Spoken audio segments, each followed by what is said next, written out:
Chapter 1. Into the Primitive. Old longings nomadic leap, chafing at custom's chain. Again from its brumal sleep wakens the ferine strain.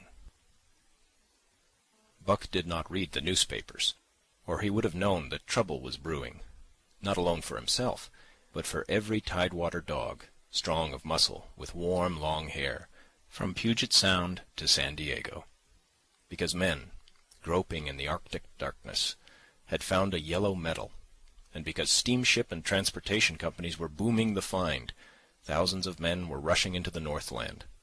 These men wanted dogs, and the dogs they wanted were heavy dogs, with strong muscles by which to toil, and furry coats to protect them from the frost. Buck lived at a big house in the sun-kissed Santa Clara Valley. Judge Miller's place it was called. It stood back from the road, half hidden among the trees, through which glimpses could be caught of the wide, cool veranda that ran around its four sides. The house was approached by a gravelled driveway, which wound about through wide-spreading lawns and under the interlacing boughs of tall poplars. At the rear, things were on even a more spacious scale than at the front. There were great stables, where a dozen grooms and boys held forth, rows of vine-clad servants' cottages, an endless and orderly array of outhouses, long grape arbors, green pastures, orchards, and berry patches. Then there was the pumping plant for the artesian well, and the big cement tank, where Judge Miller's boys took their morning plunge and kept cool in the hot afternoon. And over this great domain Buck ruled. Here he was born, and here he had lived the 4 years of his life. It was true there were other dogs. There could not but be other dogs on so vast a place, but they did not count. They came and went, resided in the populous kennels, or lived obscurely in the recesses of the house after the fashion of Toots, the Japanese pug, or Isabel, the Mexican hairless. Strange creatures that rarely put nose out of doors, or set foot to ground. On the other hand, there were the fox terriers, a score of them at least, who yelped fearful promises at Toots and Isabel, looking out of the windows at them, and protected by a legion of housemaids armed with brooms and mops. But Buck was neither house dog nor kennel dog. The whole realm was his. He plunged into the swimming tank, or went hunting with the judge's sons. He escorted Molly and Alice, the judge's daughters, on long twilight or early morning rambles. On wintry nights he lay at the judge's feet before the roaring library fire. He carried the judge's grandsons on his back, or rolled them in the grass, and guarded their footsteps through wild adventures down to the fountain in the stable yard, and even beyond, where the paddocks were, and the berry patches. Among the terriers he stalked imperiously, and Toots and Isabel he utterly ignored, for he was king over all creeping, crawling, flying things of Judge Miller's place, humans included. His father, Elmo, a huge St. Bernard, had been the judge's inseparable companion, and Buck bid fair to follow in the way of his father. He was not so large, he weighed only 140 pounds, for his mother, Shep, had been a Scotch shepherd dog. Nevertheless, 140 pounds, to which was added the dignity that comes of good living and universal respect, enabled him to carry himself in right royal fashion. During the 4 years since his puppyhood, he had lived the life of a sated aristocrat. He had a fine pride in himself, was even a trifle egotistical, as country gentlemen sometimes become because of their insular situation. But he had saved himself by not becoming a mere pampered house dog. Hunting and kindred outdoor delights had kept down the fat and hardened his muscles, and to him, as to the cold tubbing races, the love of water had been a tonic and a health preserver. And this was the manner of dog Buck was in the fall of 1897, when the Klondike strike dragged men from all the world into the frozen north. But Buck did not read the newspapers, and he did not know that Manuel, one of the gardener's helpers, was an undesirable acquaintance. Manuel had one besetting sin. He loved to play Chinese lottery. Also, in his gambling, he had one besetting weakness. faith in a system, and this made his damnation certain. For to play a system requires money, while the wages of a gardener's helper do not lap over the needs of a wife and numerous progeny. The judge was at a meeting of the Raisin Growers' Association, and the boys were busy organizing an athletic club on the memorable night of Manuel's treachery. No one saw him and Buck go off through the orchard on what Buck imagined was merely a stroll, and with the exception of a solitary man, no one saw them arrive at the little flag station known as College Park. This man talked with Manuel, and money chinked between them. "You might wrap up the goods before you deliver 'em," the stranger said gruffly, and Manuel doubled a piece of stout rope around Buck's neck under the collar. "Twist it and you'll choke him plenty," said Manuel, and the stranger grunted a ready affirmative. Buck had accepted the rope with quiet dignity. To be sure, it was an unwonted performance, but he had learned to trust in men he knew, and to give them credit for a wisdom that outreached his own. But when the ends of the rope were placed in the stranger's hands, he growled menacingly. He had merely intimated his displeasure, in his pride believing that to intimate was to command. But to his surprise the rope tightened around his neck, shutting off his breath. In quick rage he sprang at the man, who met him halfway, grappled him close by the throat, and with a deft twist threw him over on his back. Then the rope tightened mercilessly, while Buck struggled in a fury, his tongue lolling out of his mouth and his great chest panting futilely. Never in all his life had he been so vilely treated, and never in all his life had he been so angry. But his strength ebbed, his eyes glazed, and he knew nothing when the train was flagged and the two men threw him into the baggage car. The next thing he knew, he was dimly aware that his tongue was hurting, and that he was being jolted along in some kind of conveyance. The hoarse shriek of a locomotive whistling a crossing told him where he was. He had travelled too often with the judge not to know the sensation of riding in a baggage car. He opened his eyes, and into them came the unbridled anger of a kidnapped king. The man sprang for his throat, but Buck was too quick for him. His jaws closed on the hand, nor did they relax till his senses were choked out of him once more. "Yep, has fits," the man said, hiding his mangled hand from the baggage man, who had been attracted by the sounds of a struggle. "I'm taking 'em up for the boss to Frisco. A crack dog doctor there thinks he can cure 'em." Concerning that night's ride, the man spoke most eloquently for himself, in a little shed back of a saloon on the San Francisco waterfront. "All I get is 50 for it," he grumbled, "and I wouldn't do it over for 1,000 cold cash." His hand was wrapped in a bloody handkerchief, and the right trouser leg was ripped from knee to ankle. "How much did the other mug get?" the saloon keeper demanded. 100, was the reply. "Wouldn't take a sou less, so help me." "That makes 150, the saloon keeper calculated. "And he's worth it, or I'm a squarehead." The kidnapper undid the bloody wrappings and looked at his lacerated hand.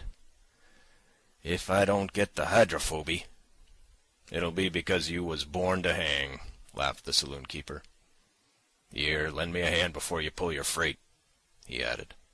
Dazed, suffering intolerable pain from throat and tongue, with the life half throttled out of him, Buck attempted to face his tormentors. But he was thrown down and choked repeatedly, till they succeeded in filing the heavy brass collar from off his neck. Then the rope was removed, and he was flung into a cage-like crate. There he lay for the remainder of the weary night, nursing his wrath and wounded pride. He could not understand what it all meant. What did they want with him, these strange men? Why were they keeping him pent up in this narrow crate? He did not know why, but he felt oppressed by the vague sense of impending calamity. Several times during the night he sprang to his feet when the shed door rattled open, expecting to see the judge, or the boys at least. But each time it was the bulging face of the saloon keeper that peered in at him by the sickly light of a tallow candle. And each time the joyful bark that had trembled in Buck's throat was twisted into a savage growl. But the saloon keeper let him alone, and in the morning 4 men entered and picked up the crate. More tormentors, Buck decided. for they were evil-looking creatures, ragged and unkempt, and he stormed and raged at them through the bars. They only laughed and poked sticks at him, which he promptly assailed with his teeth, till he realized that was what they wanted, whereupon he lay down sullenly and allowed the crate to be lifted into a wagon. Then he and the crate in which he was imprisoned began a passage through many hands. Clerks in the express office took charge of him. He was carted about in another wagon. A truck carried him, with an assortment of boxes and parcels, upon a ferry steamer. He was trucked off the steamer into a great railway depot, and finally he was deposited in an express car. For 2 days and nights this express car was dragged along at the tail of shrieking locomotives, and for 2 days and nights Buck neither ate nor drank. In his anger he had met the first advances of the express messengers with growls, and they had retaliated by teasing him. When he flung himself against the bars, quivering and frothing, they laughed at him and taunted him. They growled and barked like detestable dogs, mewed and flapped their arms and crowed. It was all very silly, he knew, but therefore the more outrage to his dignity, and his anger waxed and waxed. He did not mind the hunger so much, but the lack of water caused him severe suffering, and fanned his wrath to fever pitch. For that matter, high-strung and finely sensitive, the ill treatment had flung him into a fever, which was fed by the inflammation of his parched and swollen throat and tongue. He was glad for one thing. The rope was off his neck. That had given them an unfair advantage, but now that it was off, he would show them. They would never get another rope around his neck. Upon that he was resolved. For 2 days and nights he neither ate nor drank, and during those 2 days and nights of torment he accumulated a fund of wrath that boded ill for whoever first fell foul of him. His eyes turned bloodshot, and he was metamorphosed into a raging fiend. So changed was he that the judge himself would not have recognized him, and the express messengers breathed with relief when they bundled him off the train at Seattle. 4 men gingerly carried the crate from the wagon into a small, high-walled backyard. A stout man, with a red sweater that sagged generously at the neck, came out and signed the book for the driver. That was the man, Buck divined, the next tormentor, and he hurled himself savagely against the bars. The man smiled grimly, and brought a hatchet and a club. "You ain't going to take 'em out now?" the driver asked. "Sure," the man replied, driving the hatchet into the crate for a pry. There was an instantaneous scattering of the 4 men who had carried it in, and from safe perches on top the wall they prepared to watch the performance. Buck rushed at the splintering wood, sinking his teeth into it, surging and wrestling with it. Wherever the hatchet fell on the outside, he was there on the inside, snarling and growling, as furiously anxious to get out as the man in the red sweater was calmly intent on getting him out. "Now, you red-eyed devil," he said, when he had made an opening sufficient for the passage of Buck's body. At the same time he dropped the hatchet and shifted the club to his right hand. And Buck was truly a red-eyed devil, as he drew himself together for the spring, hair bristling, mouth foaming, a mad glitter in his bloodshot eyes. Straight at the man he launched his 140 pounds of fury, surcharged with the pent passion of 2 days and nights. In mid-air, just as his jaws were about to close on the man, he received a shock that checked his body and brought his teeth together with an agonizing clip. He whirled over, fetching the ground on his back and side. He had never been struck by a club in his life, and did not understand. With a snarl that was part bark and more scream, he was again on his feet and launched into the air. And again the shock came, and he was brought crushingly to the ground. This time he was aware that it was the club, but his madness knew no caution. 12 times he charged, and as often the club broke the charge and smashed him down. After a particularly fierce blow, he crawled to his feet, too dazed to rush. He staggered limply about, the blood flowing from nose and mouth and ears, his beautiful coat sprayed and flecked with bloody slaver. Then the man advanced, and deliberately dealt him a frightful blow on the nose. All the pain he had endured was as nothing compared with the exquisite agony of this. With a roar that was almost lion-like in its ferocity, he again hurled himself at the man. But the man, shifting the club from right to left, coolly caught him by the underjaw, at the same time wrenching downward and backward. Buck described a complete circle in the air, and half of another, then crashed to the ground on his head and chest. For the last time he rushed. The man struck the shrewd blow he had purposely withheld for so long, and Buck crumpled up and went down, knocked utterly senseless. "He's no slouch at dog-breaking, that's what I say," one of the men on the walls cried enthusiastically. "Druther break cayuses any day, and twice on Sunday," was the reply of the driver, as he climbed on the wagon and started the horses. Buck's senses came back to him, but not his strength. He lay where he had fallen, and from there he watched the man in the red sweater. "Answers to the name of Buck," the man soliloquized, quoting from the saloon-keeper's letter which had announced the consignment of the crate and contents. "Well, Buck, my boy," he went on in a genial voice, "we've had our little ruction, and the best thing we can do is to let it go at that. You've learned your place, and I know mine. Be a good dog, and all'll go well, and the goose hang high. Be a bad dog, and I'll whale the stuffin' out of you. Understand?" As he spoke, he fearlessly patted the head he had so mercilessly pounded, and though Buck's hair involuntarily bristled at the touch of the hand, he endured it without protest. When the man brought him water, he drank eagerly, and later bolted a generous meal of raw meat, chunk by chunk, from the man's hand. He was beaten, he knew that, but he was not broken. He saw once for all that he stood no chance against a man with a club. He had learned the lesson, and in all his afterlife he never forgot it. That club was a revelation. It was his introduction to the reign of primitive law, and he met the introduction halfway. The facts of life took on a fiercer aspect, and while he faced that aspect uncowed, he faced it with all the latent cunning of his nature aroused. As the days went by, other dogs came, and crates, and at the ends of ropes, some docilely, and some raging and roaring as he had come, and, one and all, he watched them pass under the dominion of the man in the red sweater. Again and again, as he looked at each brutal performance, the lesson was driven home to Buck. A man with a club was a lawgiver, a master to be obeyed, though not necessarily conciliated. Of this last Buck was never guilty, though he did see beaten dogs that fawned upon the man, and wagged their tails and licked his hand.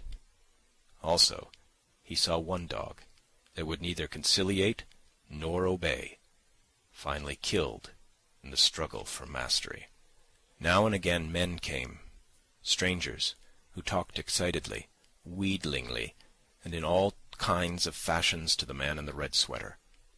And at such times that money passed between them, the strangers took one or more of the dogs away with them. Buck wondered where they went, for they never came back, but the fear of the future was strong upon him, and he was glad each time when he was not selected. Yet his time came, in the end, in the form of a little weazened man, who spat broken English, and many strange and uncouth exclamations which Buck could not understand. "Sacre dam!"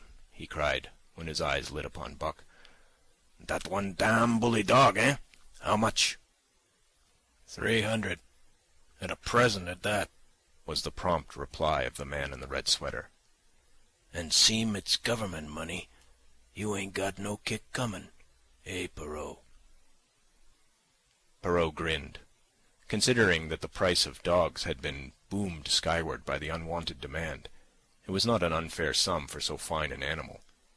The Canadian government would be no loser, nor would its despatches travel the slower. Perrault knew dogs, and when he looked at Buck, he knew that he was 1 in 1,000. 1 in 10,000, he commented mentally. Buck saw money pass between them, and was not surprised when Curly, a good-natured Newfoundland, and he were led away by the little weazened man. That was the last he saw of the man in the red sweater, and as Curly and he looked at receding Seattle from the deck of the Narwhal, it was the last he saw of the warm Southland. Curly and he were taken below by Perrault and turned over to a black-faced giant called Francois. Perrault was a French-Canadian and swarthy, but Francois was a French-Canadian half-breed and twice as swarthy. They were a new kind of men to Buck, of which he was destined to see many more, and while he developed no affection for them, he none the less grew honestly to respect them. He speedily learned that Perrault and Francois were fair men, calm and impartial in administering justice, and too wise in the ways of dogs to be fooled by dogs. In the 'tween decks of the Narwhal, Buck and Curly joined 2 other dogs. One of them was a big, snow-white fellow from Spitzbergen, who had been brought away by a whaling captain, and who had later accompanied a geological survey into the Barrens. He was friendly, in a treacherous sort of way, smiling into one's face the while he meditated some underhand trick, as, for instance, when he stole from Buck's food at the first meal. As Buck sprang to punish him, the lash of Francois's whip sang through the air, reaching the culprit first, and nothing remained to Buck but to recover the bone. That was fair of Francois, he decided, and the half-breed began to rise in Buck's estimation. The other dog made no advances nor received any. Also, he did not attempt to steal from the newcomers. He was a gloomy, morose fellow, and he showed Curly plainly that all he desired was to be left alone, and further, that there would be trouble if he were not left alone. Dave, he was called, and he ate and slept, or yawned between times, and took interest in nothing, not even when the Narwhal crossed Queen Charlotte Sound, and rolled and pitched and bucked like a thing possessed. When Buck and Curly grew excited, half wild with fear, he raised his head as though annoyed, favored them with an incurious glance, yawned, and went to sleep again. Day and night the ship throbbed to the tireless pulse of the propeller. And though one day was very like another, it was apparent to Buck that the weather was steadily growing colder. At last, one morning, the propeller was quiet, and the Narwhal was pervaded with an atmosphere of excitement. He felt it, as did the other dogs, and knew that a change was at hand. Francois leashed them and brought them to the deck. At the first step upon the cold surface, Buck's feet sank into a white, mushy something very like mud. He sprang back with a snort. More of this white stuff was falling through the air. He shook himself, but more of it fell upon him. He sniffed it curiously, then licked some up on his tongue. It bit like fire, and the next instant was gone. This puzzled him. He tried it again, with the same result. The onlookers laughed uproariously, and he felt ashamed. He knew not why, for it was his first snow. End of Chapter 1. Chapter 2. The Law of Club and Fang. Buck's first day on the Dyea beach was like a nightmare. Every hour was filled with shock and surprise. He had been suddenly jerked from the heart of civilization and flung into the heart of things primordial. No lazy, sun-kissed life was this, with nothing to do but loaf and be bored. Here was neither peace, nor rest, nor a moment's safety. All was confusion and action, and every moment life and limb were in peril.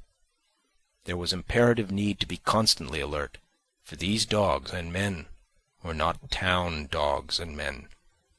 They were savages, all of them, who knew no law but the law of club and fang.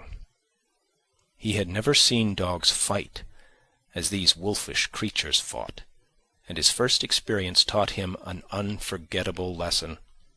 It is true it was a vicarious experience, else he would not have lived to profit by it. Curly was the victim. They were camped near the log store where she, in her friendly way, made advances to a husky dog, the size of a full-grown wolf, though not half so large as she. There was no warning, only a leap in like a flash, a metallic clip of teeth, a leap out, equally swift, and Curly's face was ripped open from eye to jaw. It was the wolf manner of fighting, to strike and leap away. But there was more to it than this. 30 or 40 huskies ran to the spot and surrounded the combatants in an intent and silent circle. Buck did not comprehend that silent intentness, nor the eager way with which they were licking their chops. Curly rushed her antagonist, who struck again and leaped aside. He met her next rush with his chest, in a peculiar fashion that tumbled her off her feet. She never regained them. This was what the onlooking huskies had been waiting for. They closed in upon her, snarling and yelping, and she was buried, screaming with agony, beneath the bristling mass of bodies. So sudden was it, and so unexpected, that Buck was taken aback. He saw Spitz run out his scarlet tongue in a way he had of laughing, and he saw Francois, swinging an axe, spring into the mess of dogs. 3 men with clubs were helping him to scatter them. It did not take long. 2 minutes from the time Curly went down, the last of her assailants were clubbed off.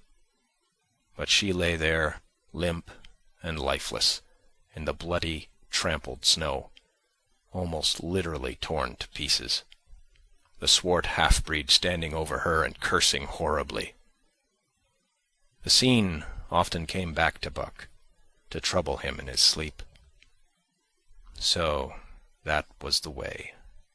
No fair play. Once down, that was the end of you.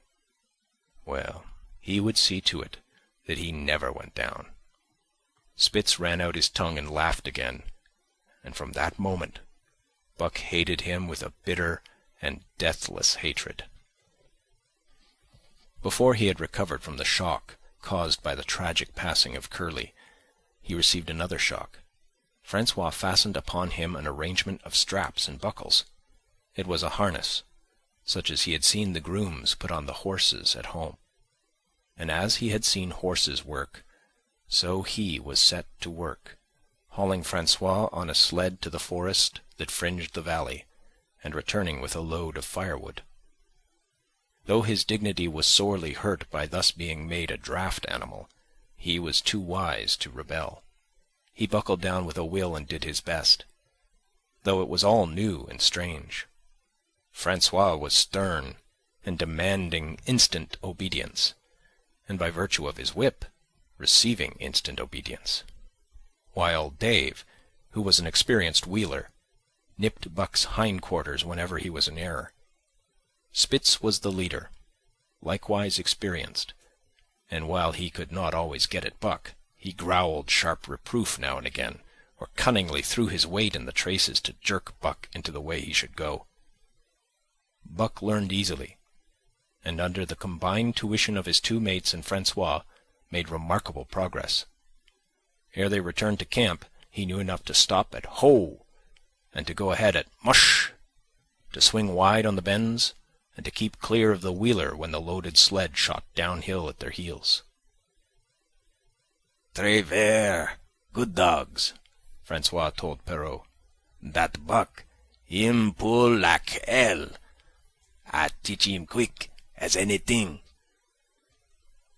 By afternoon, Perrault, who was in a hurry to be on the trail with his dispatches, returned with 2 more dogs, Billy and Joe, he called them, 2 brothers, and true huskies both. Sons of one mother though they were as different as day and night. Billy's one fault was his excessive good nature, while Joe was the very opposite, sour and introspective, with a perpetual snarl and a malignant eye. Buck received them in comradely fashion. Dave ignored them, while Spitz proceeded to thrash first one and then the other. Billy wagged his tail appeasingly, turned to run when he saw that appeasement was of no avail, and cried, still appeasingly, when Spitz's sharp teeth scored his flank. But no matter how Spitz circled, Joe whirled around on his heels to face him, mane bristling, ears laid back, lips writhing and snarling, jaws clipping together as fast as he could snap, and eyes diabolically gleaming, the incarnation of belligerent fear. So terrible was his appearance that Spitz was forced to forego disciplining him. But to cover his own discomfiture, he turned upon the inoffensive and wailing Billy, and drove him to the confines of the camp. By evening Perrault secured another dog, an old husky, long and lean and gaunt, with a battle-scarred face and a single eye which flashed a warning of prowess that commanded respect. He was called Sol-Leks, which means the angry one. Like Dave, he asked nothing, gave nothing, expected nothing. And when he marched slowly and deliberately into their midst, even Spitz left him alone. He had one peculiarity which Buck was unlucky enough to discover. He did not like to be approached on his blind side. Of this offence Buck was unwittingly guilty, and the first knowledge he had of his indiscretion was when Sol-Leks whirled upon him and slashed his shoulder to the bone for 3 inches up and down. Forever after, Buck avoided his blind side, and to the last of their comradeship had no more trouble.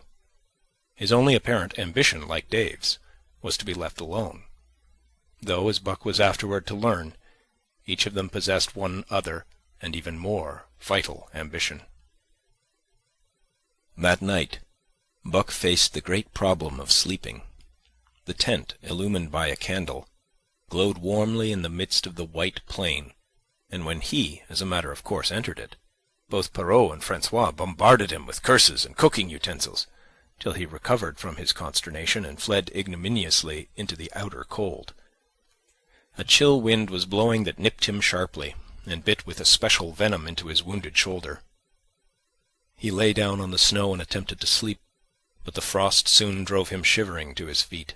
Miserable and disconsolate, he wandered about among the many tents, only to find that one place was as cold as another. Here and there savage dogs rushed upon him, but he bristled his neck hair and snarled, for he was learning fast, and they let him go his way unmolested. Finally an idea came to him. He would return and see how his own teammates were making out. To his astonishment they had disappeared. Again he wandered about through the great camp, looking for them, and again he returned. Were they in the tent? No, that could not be, else he would not have been driven out. Then where could they possibly be? With drooping tail and shivering body, very forlorn indeed, he aimlessly circled the tent. Suddenly the snow gave way beneath his forelegs, and he sank down. Something wriggled under his feet. He sprang back, bristling and snarling, fearful of the unseen and unknown. But a friendly little yelp reassured him, and he went back to investigate. A whiff of warm air ascended to his nostrils, and there, curled up under the snow in a snug ball, lay Billy. He whined placatingly, squirmed and wriggled to show his good-will and intentions, and even ventured, as a bribe for peace, to lick Buck's face with his warm, wet tongue. Another lesson. So that was the way they did it, eh? Buck confidently selected a spot, and with much fuss and waste effort, proceeded to dig a hole for himself. In a trice the heat from his body filled the confined space, and he was asleep. The day had been long and arduous, and he slept soundly and comfortably, though he growled and barked and wrestled with bad dreams. Nor did he open his eyes till roused by the noises of the waking camp. At first he did not know where he was. It had snowed during the night, and he was completely buried. The snow walls pressed him on every side, and a great surge of fear swept through him, the fear of the wild thing for the trap.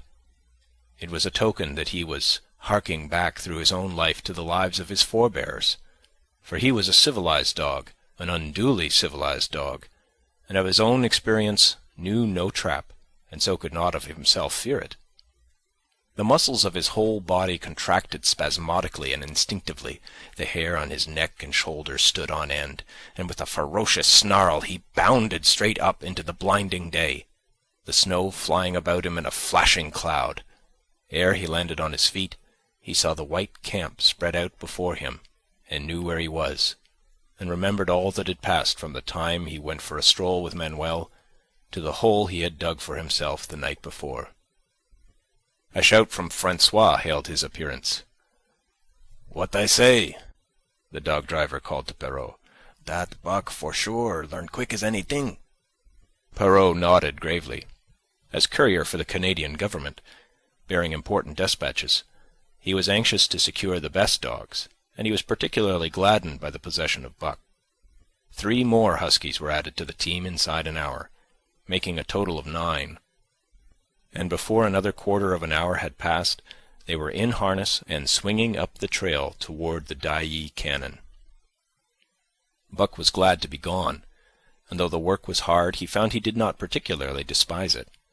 He was surprised at the eagerness which animated the whole team, and which was communicated to him. But still more surprising was the change wrought in Dave and Sol Leks. They were new dogs, utterly transformed by the harness. All passiveness and unconcern had dropped from them. They were alert and active, anxious that the work should go well, and fiercely irritable with whatever, by delay or confusion, retarded that work. The toil of the traces seemed the supreme expression of their being, and all that they lived for, and the only thing in which they took delight.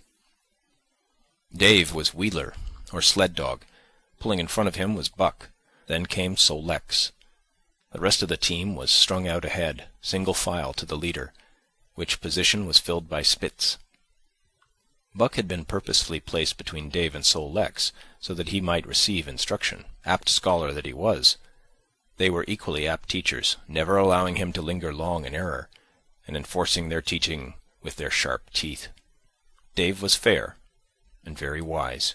He never nipped Buck without cause, and he never failed to nip him when he stood in need of it. As Francois's whip backed him up, Buck found it to be cheaper to mend his ways than to retaliate. Once during a brief halt, when he got tangled in the traces and delayed the start, both Dave and Sol Leks flew at him and administered a sound trouncing. The resulting tangle was even worse, but Buck took good care to keep the traces clear thereafter. And ere the day was done, so well had he mastered his work, his mates about ceased nagging him. Francois's whip snapped less frequently, and Perrault even honoured Buck by lifting up his feet and carefully examining them. It was a hard day's run, up the Canon, through Sheep Camp, past the scales and the timber line, across glaciers and snowdrifts hundreds of feet deep, and over the great Chilkoot Divide, which stands between the salt water and the fresh, and guards forbiddingly the sad and lonely north. They made good time down the chain of lakes which fills the craters of extinct volcanoes, and late that night pulled into the huge camp at the head of Lake Bennett, where thousands of gold-seekers were building boats against the break-up of the ice in the spring. Buck made his hole in the snow and slept the sleep of the exhausted just, but all too early was routed out in the cold darkness and harnessed with his mates to the sled. That day they made 40 miles, the trail being packed, but the next day, and for many days to follow, they broke their own trail, worked harder, and made poorer time. As a rule, Perrault travelled ahead of the team, packing the snow with webbed shoes to make it easier for them. Francois, guiding the sled at the gee-pole, sometimes exchanged places with him, but not often. Perrault was in a hurry, and he prided himself on his knowledge of ice, which knowledge was indispensable, for the fall ice was very thin, and where there was swift water, there was no ice at all. Day after day, for days unending, Buck toiled in the traces. Always they broke camp in the dark, and the first gray of dawn found them hitting the trail with fresh miles reeled off behind them. And always they pitched camp after dark, eating their bit of fish and crawling to sleep into the snow. Buck was ravenous. The pound and a half of sun-dried salmon, which was his ration for each day, seemed to go nowhere. He never had enough, and suffered from perpetual hunger pangs. Yet the other dogs, because they weighed less and were born to the life, received a pound only of the fish and managed to keep in good condition. He swiftly lost the fastidiousness which had characterized his old life. A dainty eater, he found that his mates, finishing first, robbed him of his unfinished ration. There was no defending it. While he was fighting off 2 or 3, it was disappearing down the throats of the others. To remedy this, he ate as fast as they, and so greatly did hunger compel him, he was not above taking what did not belong to him. He watched and learned. When he saw Pike, one of the new dogs, a clever malingerer and thief, slyly steal a slice of bacon when Perrault's back was turned, he duplicated the performance the following day, getting away with the whole chunk.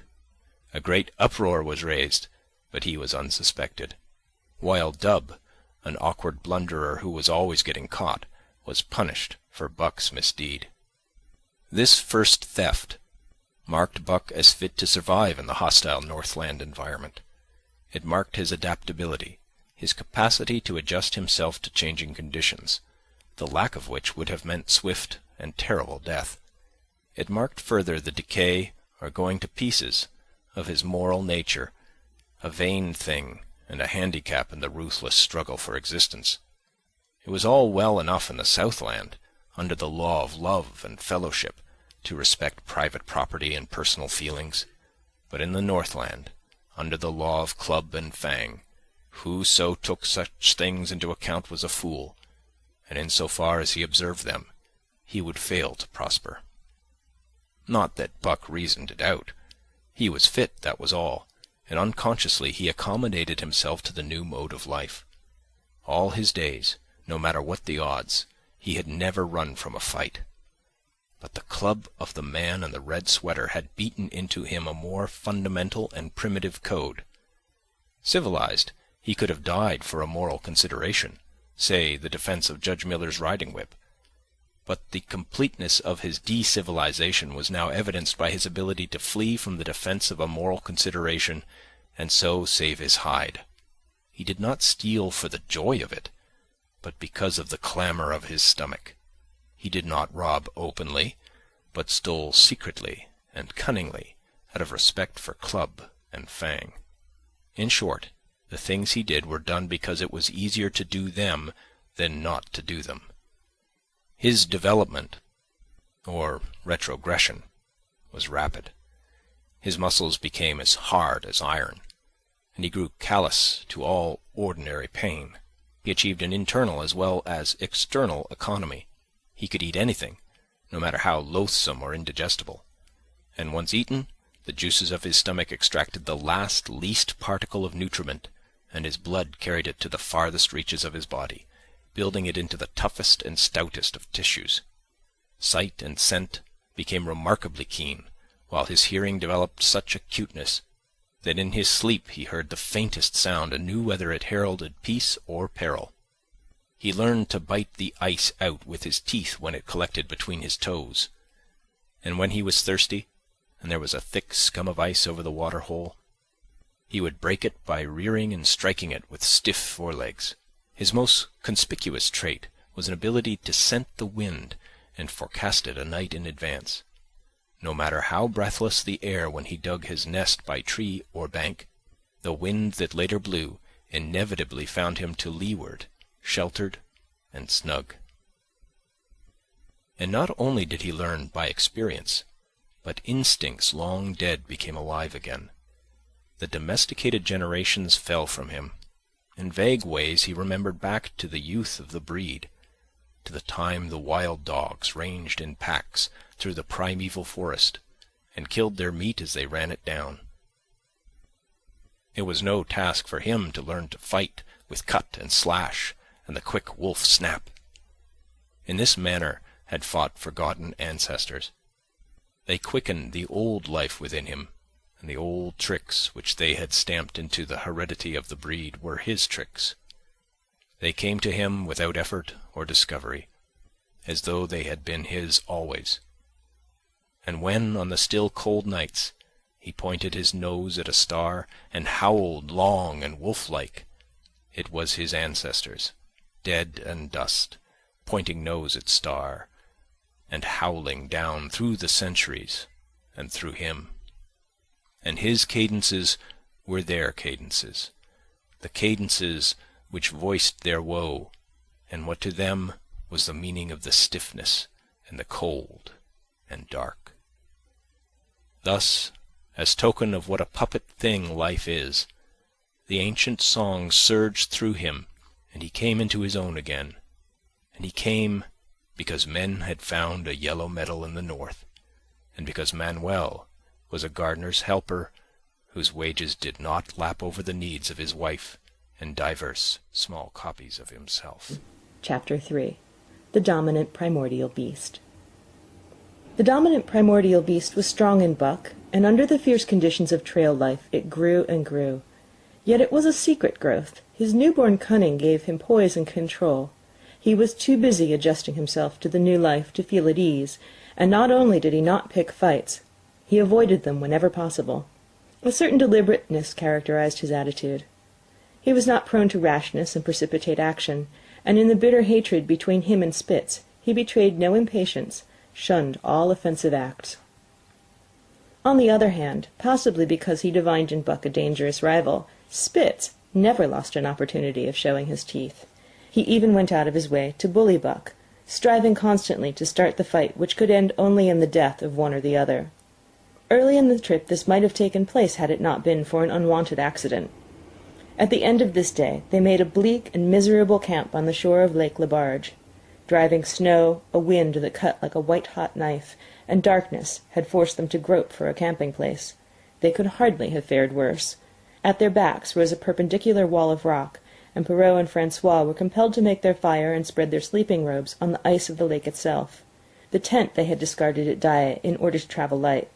A few sticks of driftwood furnished them with a fire that thawed down through the ice, and left them to eat supper in the dark. Close in under the sheltering rock, Buck made his nest. So snug and warm was it that he was loath to leave it when Francois distributed the fish which he had first thawed over the fire.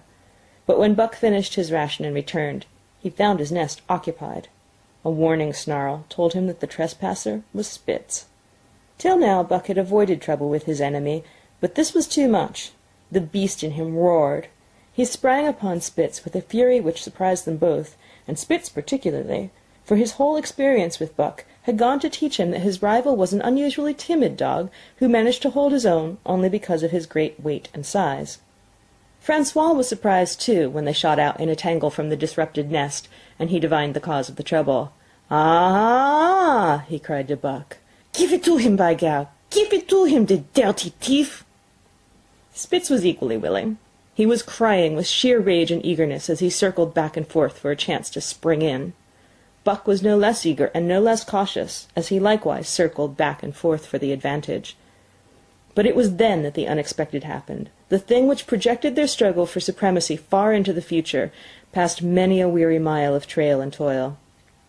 An oath from Perrault, the resounding impact of a club upon a bony frame, and a shrill yelp of pain, heralded the breaking forth of pandemonium.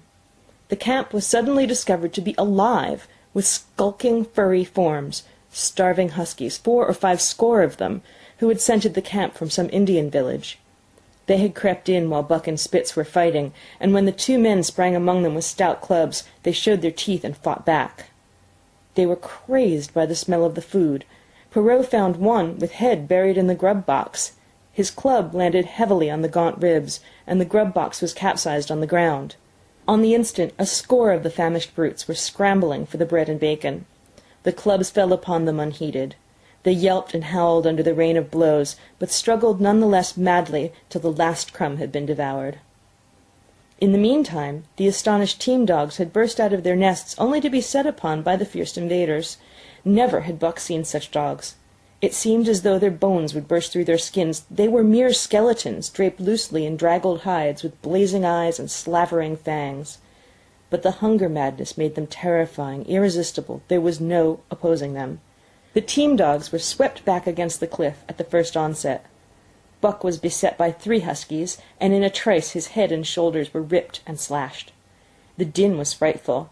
Billy was crying as usual. Dave and Sol-leks, dripping blood from a score of wounds, were fighting bravely side by side.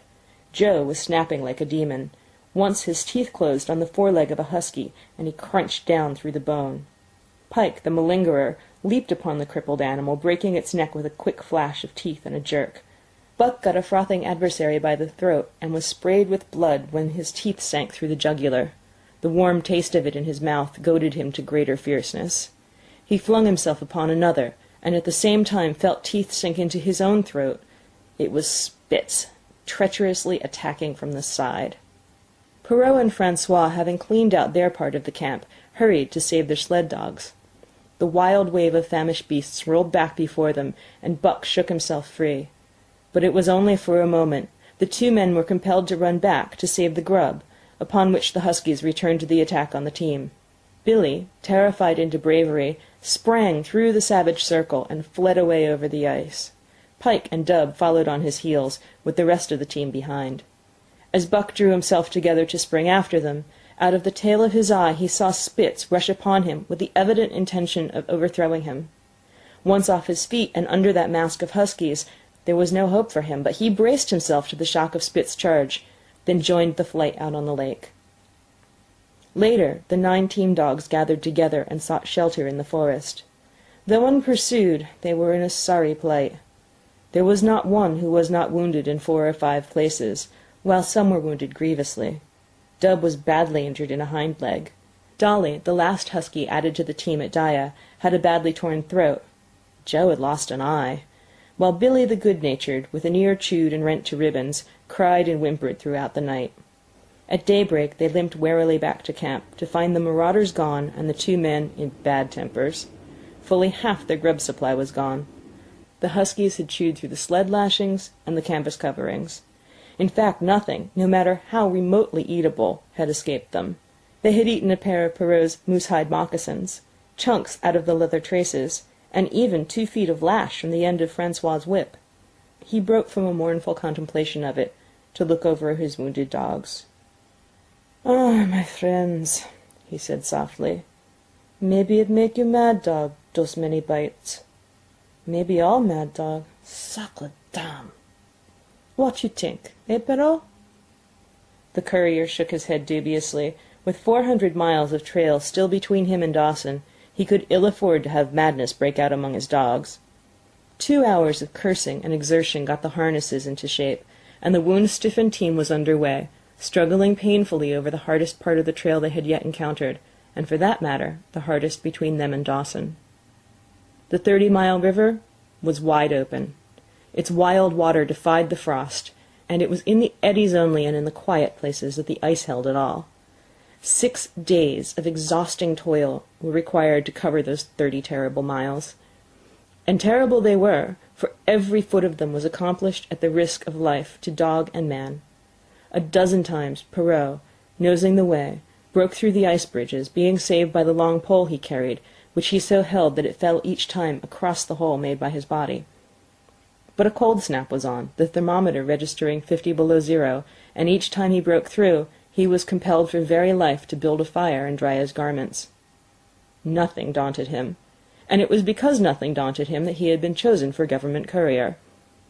He took all manner of risks, resolutely thrusting his little weazened face into the frost, and struggling on from dim dawn to dark.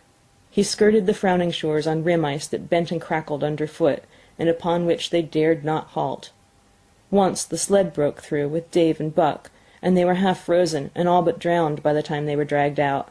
The usual fire was necessary to save them. They were coated solidly with ice, and the 2 men kept them on the run around the fire, sweating and thawing so close that they were singed by the flames.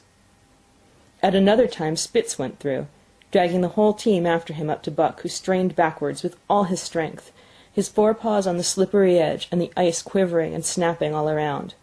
But behind him was Dave, likewise straining backwards, and behind the sled was Francois, pulling till his tendons cracked. Again the rim ice broke away before and behind, and there was no escape except up the cliff. Perrault scaled it by a miracle, while Francois prayed for just that miracle, and with every thong and sled lashing and the last bit of harness rove into a long rope, the dogs were hoisted one by one to the cliff crest. Francois came up last, after the sled and load. Then came the search for a place to descend, which descent was ultimately made by the aid of a rope, and night found them back on the river, with 1/4 of a mile to the day's credit.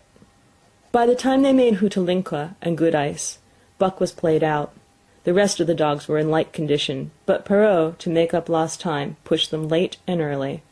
The first day they covered 35 miles to the Big Salmon. The next day 35 more to the Little Salmon. The third day 40 miles, which brought them well up toward Five Fingers. Buck's feet were not so compact and hard as the feet of the huskies. His had softened during the many generations since the day his last wild ancestor was tamed by a cave-dweller or riverman. All day long he limped in agony, and camp once made, lay down like a dead dog. Hungry as he was, he would not move to receive his ration of fish, which Francois had to bring him. Also, the dog-driver rubbed Buck's feet for half an hour each night after supper, and sacrificed the tops of his own moccasins to make 4 moccasins for Buck. This was a great relief, and Buck caused even the weazened face of Perrault to twist itself into a grin one morning, when Francois forgot the moccasins, and Buck lay on his back, his 4 feet waving appealingly in the air, and refused to budge without them. Later his feet grew hard to the trail, and the worn-out footgear was thrown away. At the Pelly one morning, as they were harnessing up, Dolly, who'd never been conspicuous for anything, went suddenly mad. She announced her condition by a long, heart-breaking wolf howl that sent every dog bristling with fear, then sprang straight for Buck.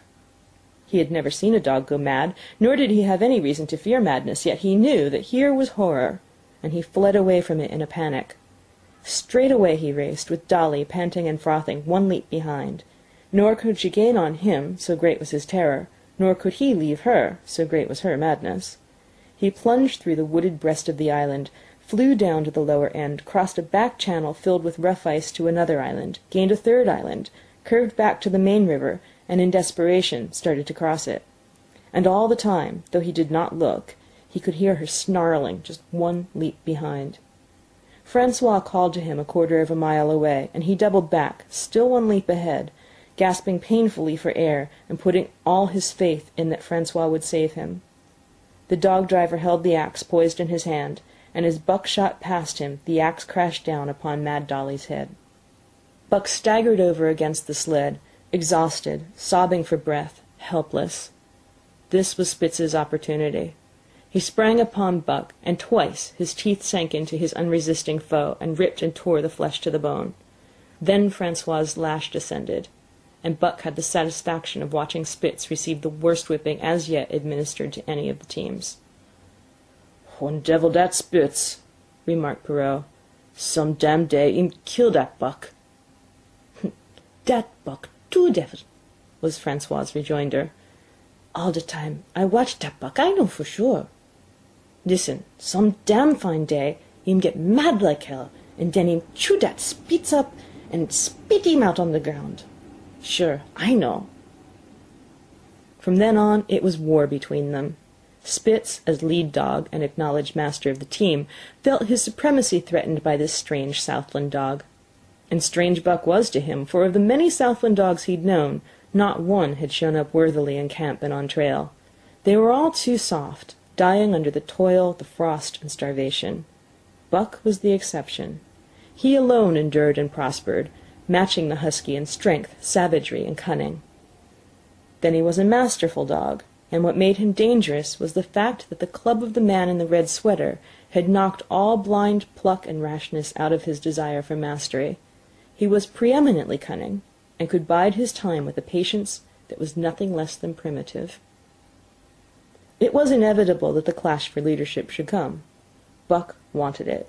He wanted it because it was his nature, because he had been gripped tight by that nameless, incomprehensible pride of the trail and trace, that pride which holds dogs in the toil to the last gasp, which lures them to die joyfully in the harness and breaks their hearts if they're cut out of the harness.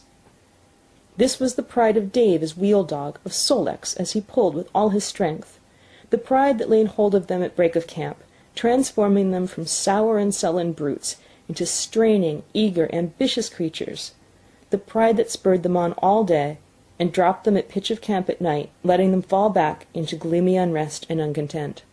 This was the pride that bore up Spitz, and made him thrash the sled dogs who blundered and shirked in the traces, or hid away at harness-up time in the morning. Likewise it was this pride that made him fear Buck as a possible lead dog. And this was Buck's pride, too. He openly threatened the other's leadership. He came between him and the shirks he should have punished, and he did it deliberately. One night there was a heavy snowfall, and in the morning Pike the malingerer did not appear. He was securely hidden in his nest under a foot of snow. Francois called him and sought him in vain.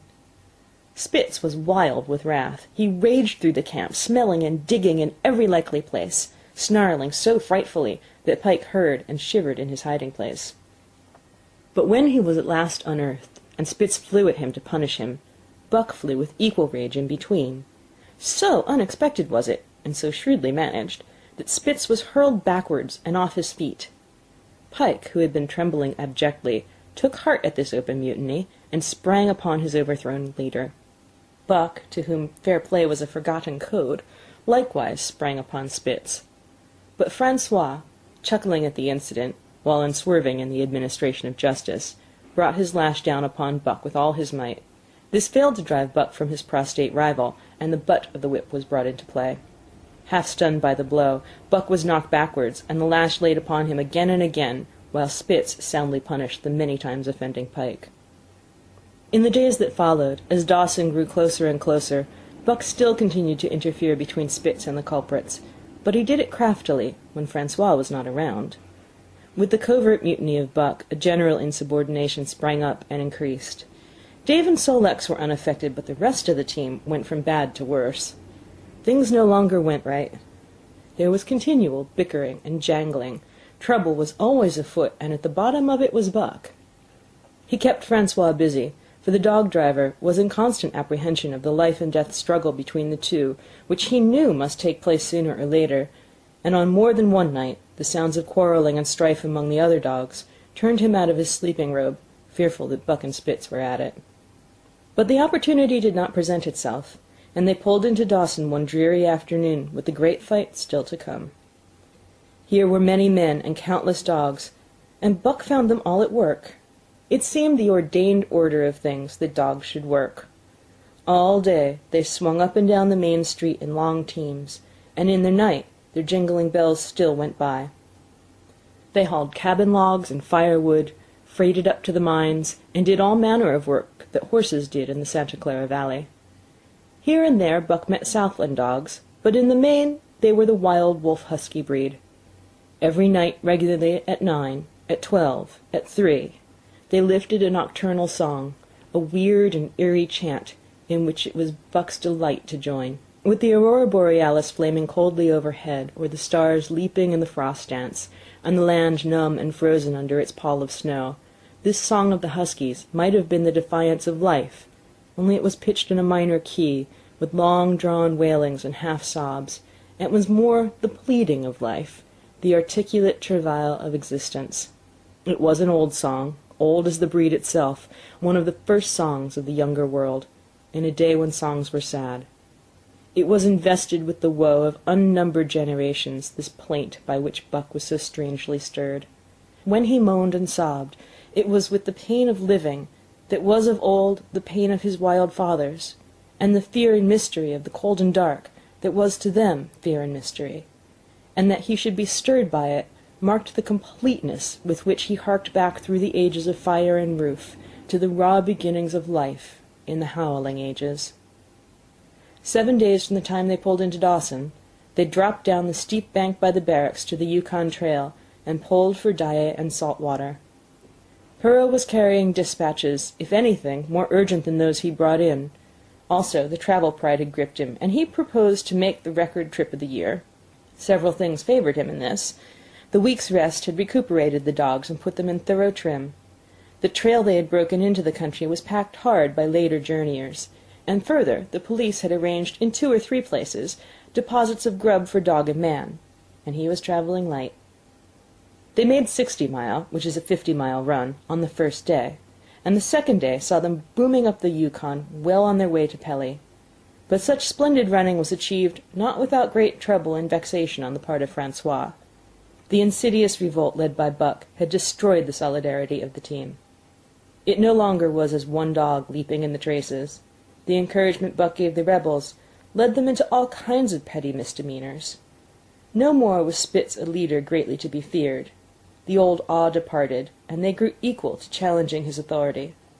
Pike robbed him of half a fish one night, and gulped it down under the protection of Buck. Another night, Dub and Joe fought Spitz, and made him forego the punishment they deserved. And even Billy the good-natured was less good-natured, and whined not half so placatingly as in former days. Buck never came near Spitz without snarling and bristling menacingly. In fact, his conduct approached that of a bully, and he was given to swaggering up and down before Spitz's very nose. The breaking down of discipline likewise affected the dogs in their relations with one another.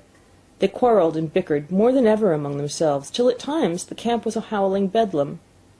Dave and Sol-leks alone were unaltered, though they were made irritable by the unending squabbling. Francois swore strange barbarous oaths, and stamped the snow in futile rage, and tore his hair. His lash was always singing among the dogs, but it was of small avail. Directly his back was turned, they were at it again. He backed up Spitz with his whip, while Buck backed up the remainder of the team. Francois knew he was behind all the trouble, and Buck knew he knew, but Buck was too clever ever again to be caught red-handed. He worked faithfully in the harness, for the toil had become a delight to him. Yet it was a greater delight slyly to precipitate a fight amongst his mates and tangle the traces. At the mouth of the Tahkeena, one night after supper, Dub turned up a snowshoe rabbit, blundered it, and missed. In a second the whole team was in full cry. 100 yards away was a camp of Northwest police, with 50 dogs, huskies all, who joined the chase. The rabbit sped down the river, turned off into a small creek, up the frozen bed of which it held steadily. It ran lightly on the surface of the snow, while the dogs ploughed through by main strength. Buck led the pack, 60 strong, around bend after bend, but he could not gain. He lay down low to the race, whining eagerly, his splendid body flashing forward, leap by leap, in the wan white moonlight. And leap by leap, like some pale frost wraith, the snowshoe rabbit flashed on ahead.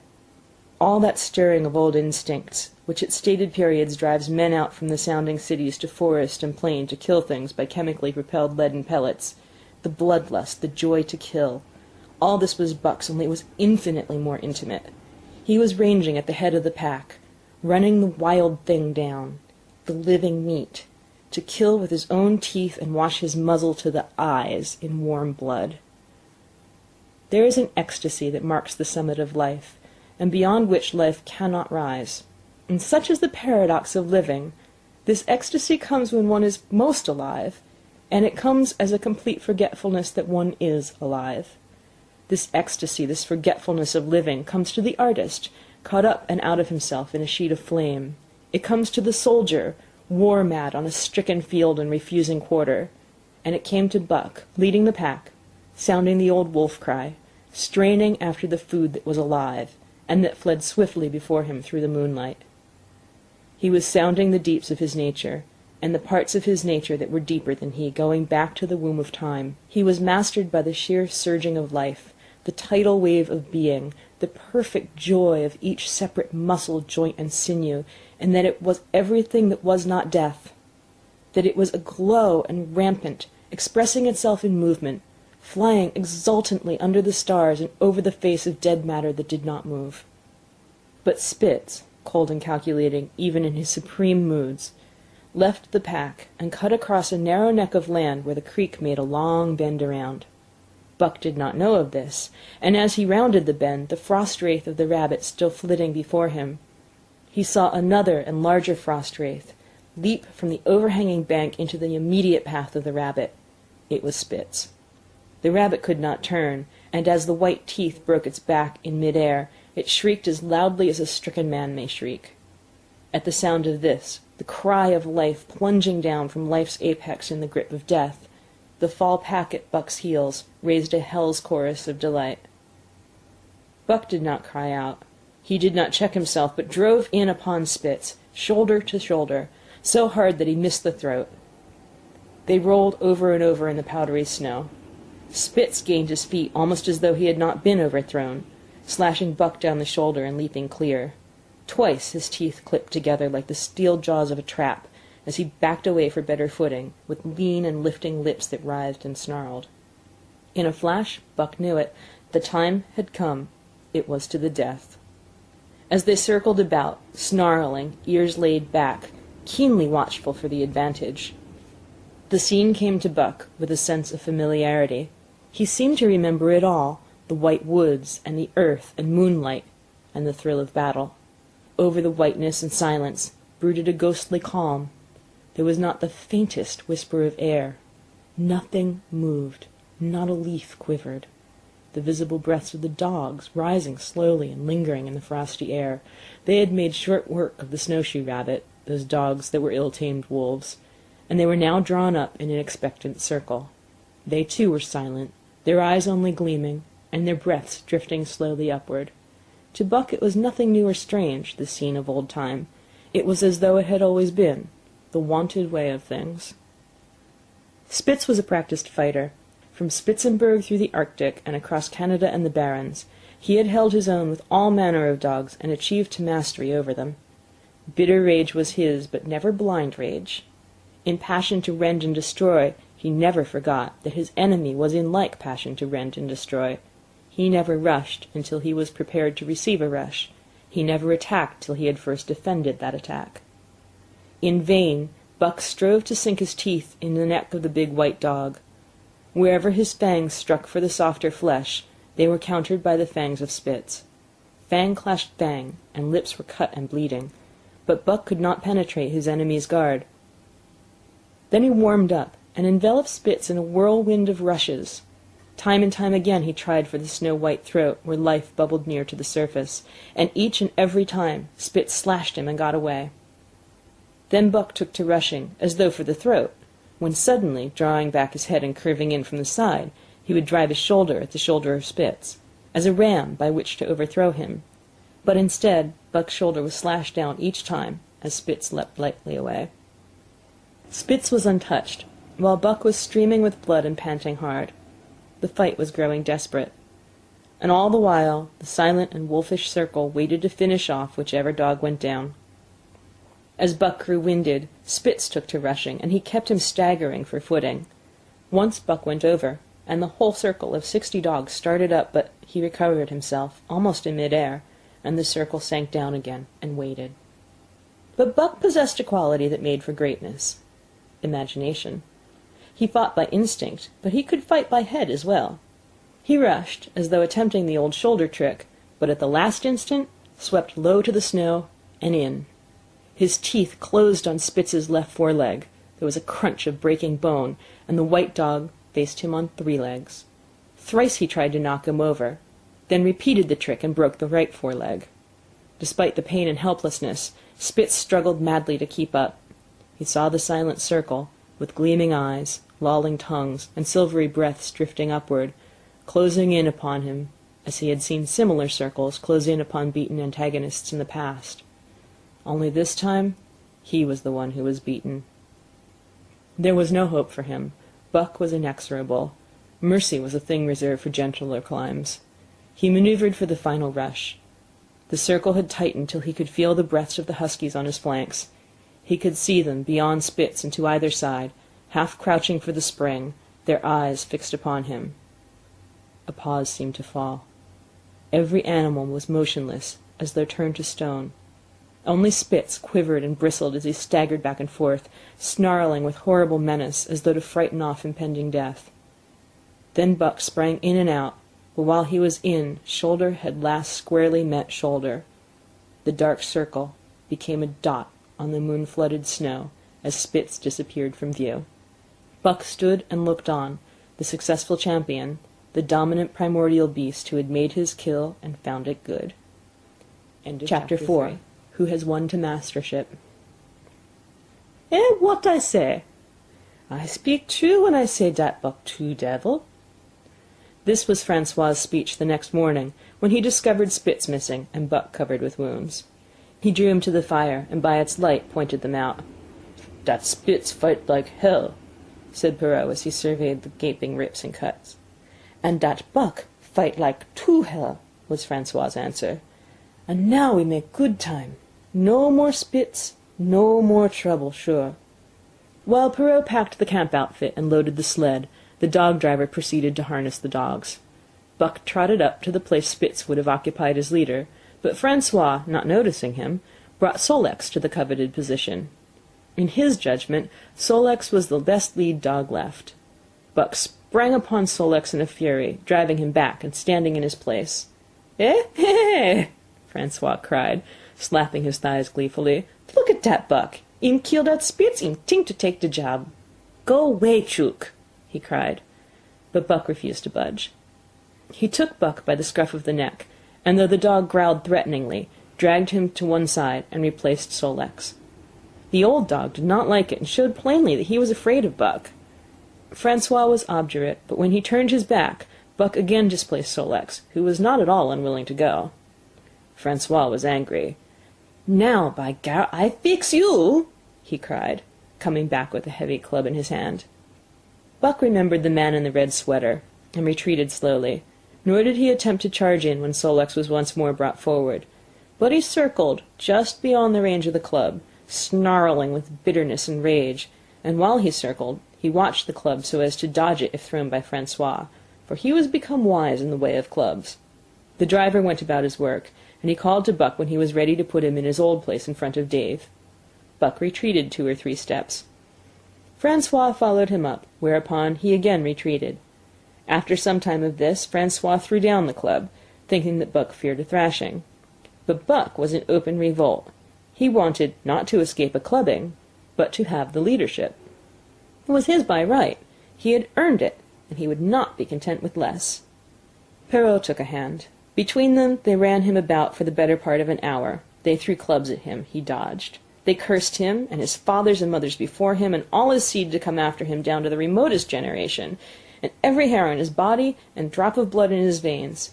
And he answered curse with snarl, and kept out of their reach. He did not try to run away, but retreated around and around the camp, advertising plainly that when his desire was met he would come in and be good. Francois sat down and scratched his head.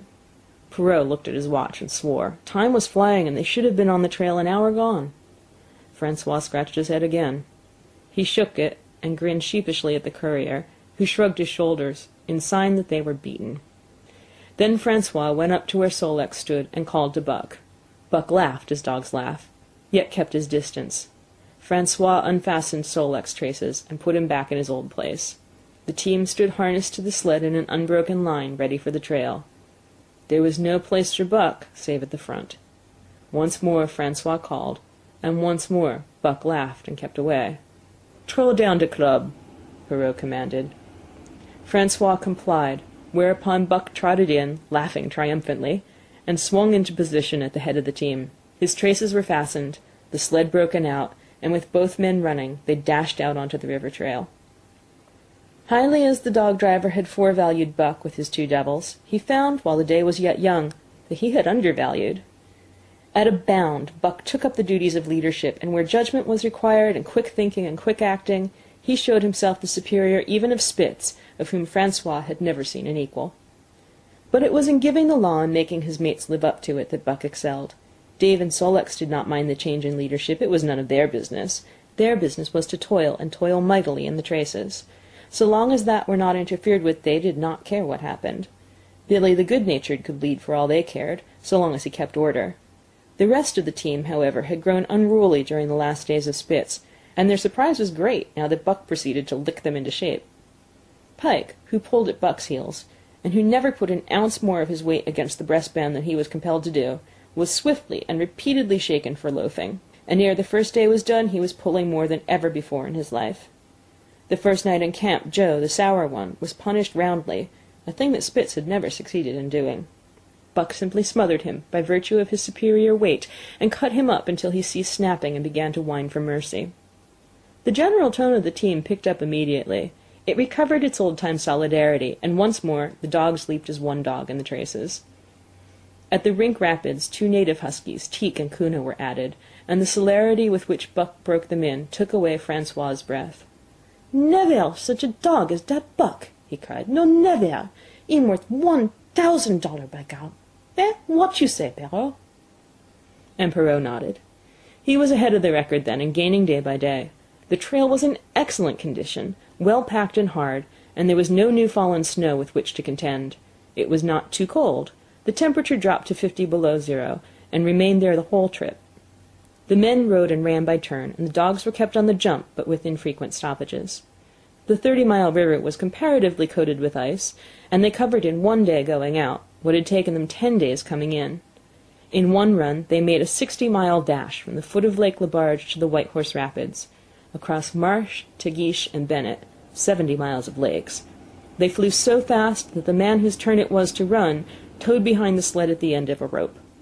And on the last night of the second week they topped White Pass and dropped down the sea slope with the lights of Sagaway and of the shipping at their feet.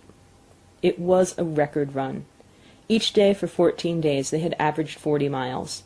For 3 days Perrault and Francois threw chests up and down the main street of Sagaway and were deluged with invitations to drink, while the team was the constant center of a worshipful crowd of dog-busters and mushers. Then 3 or 4 Western bad men aspired to clean out the town, and were riddled like pepper-boxes for their pains, and the public interest turned to other idols. Next came official orders. Francois called Buck to him, threw his arms around him, and wept over him. And that was the last of Francois and Perrault. Like other men, they passed out of Buck's life for good. A Scotch half-breed took charge of him and his mates, and in company with a dozen other dog teams he started back over the weary trail to Dawson. There was no light running now, nor record time, but heavy toil each day, with a heavy load behind, for this was the mail train, carrying word from the world to the men who sought gold under the shadow of the pole. Buck did not like it, but he bore up well to the work, taking pride in it after the manner of Dave and Sol-leks, and seeing that his mates, whether they prided in it or not, did their fair share. It was a monotonous life, operating with machine-like regularity. One day was very like another. At a certain time each morning the cooks turned out, fires were built, and breakfast was eaten. Then, while some broke camp, others harnessed the dogs, and they were under way an hour or so before the darkness fell which gave warning of dawn. At night camp was made. Some pitched the flies, others cut firewood and pine boughs for the beds, and still others carried water or ice for the cooks. Also the dogs were fed.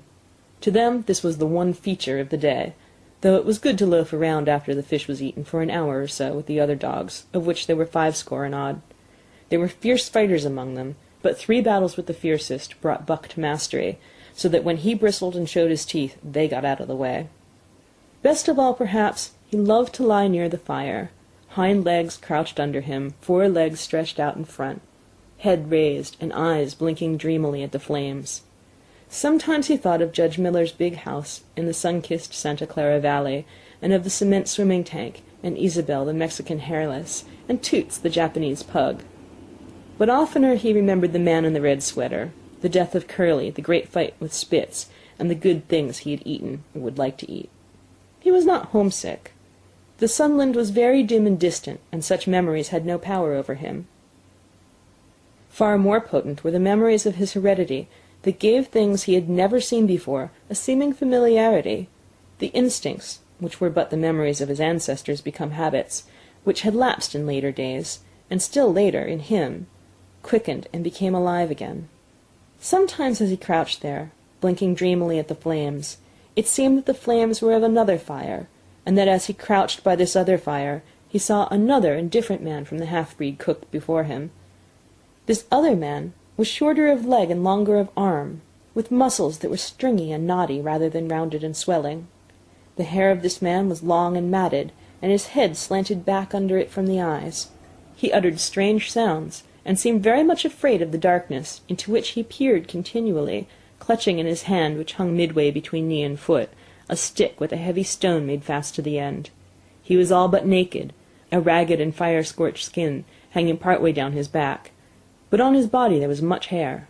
In some places, across the chest and shoulders, and down the outside of the arms and thighs, it was matted into almost a thick fur. He did not stand erect, but with trunk inclined forward from the hips, on legs that bent at the knees. About his body there was a peculiar springiness or resiliency, almost cat-like, and a quick alertness, as of one who lived in perpetual fear of things seen and unseen. At other times this hairy man squatted by the fire with head between his legs and slept. On such occasions his elbows were on his knees, his hands clasped above his head as though to shed rain by the hairy arms. And beyond that fire, in the circling darkness, Buck could see many gleaming coals, 2 by 2, always 2 by 2, which he knew to be the eyes of great beasts of prey. He could hear the crashing of their bodies through the undergrowth and the noises that they made in the night. And dreaming there by the Yukon bank, with lazy eyes blinking by the fire, these sights and sounds of another world would make the hair to rise along his back and stand on end across his shoulders and up his neck, till he whimpered low and suppressedly or growled softly, and the half-breed cook shouted at him, "Hey, you Buck, wake up!" Whereupon the other world would vanish, and the real world come into his eyes, and he would get up and yawn and stretch as though he'd been asleep. It was a hard trip with the mail behind them, and the heavy work wore them down. They were short of weight and in poor condition when they made Dawson, and should have had 10 days or a week's rest at least. But in 2 days' time they dropped down the Yukon bank from the barracks, loaded with letters for the outside. The dogs were tired, the drivers grumbling, and to make matters worse it snowed every day. This meant a soft trail, greater friction on the runners, and heavier pulling for the dogs, yet the drivers were fair through it all, and did their best for the animals. Each night the dogs were attended to first. They ate before the drivers ate, and no man sought his sleeping robe till he had seen to the feet of the dogs he drove. Still their strength went down. Since the beginning of the winter they had travelled 1,800 miles, dragging sleds the whole weary distance, and 1,800 miles will tell upon life of the toughest. Buck stood it, keeping his mates up to their work and maintaining discipline, though he, too, was very tired. Billy cried and whimpered regularly in his sleep each night. Joe was sourer than ever, and Sol-leks was unapproachable, blind side or other side. But it was Dave who suffered most of all. Something had gone wrong with him. He became morose and irritable, and when camp was pitched at once made his nest where his driver fed him. Once out of the harness and down, he did not get on his feet again till harness-up time in the morning.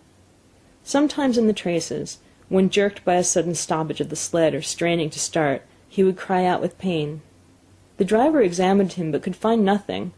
All the drivers became interested in his case. They talked it over at meal-time and over their last pipes before going to bed, and one night they held a consultation. He was brought from his nest to the fire, and was pressed and prodded till he cried out many times. Something was wrong inside, but they could locate no broken bones, and could not make it out. By the time Cassiar Bar was reached, he was so weak that he was falling repeatedly in the traces. The Scotch half-breed called a halt, and took him out of the team, making the next dog, Sol-leks, fast to the sled. His intention was to rest Dave, letting him run free behind the sled.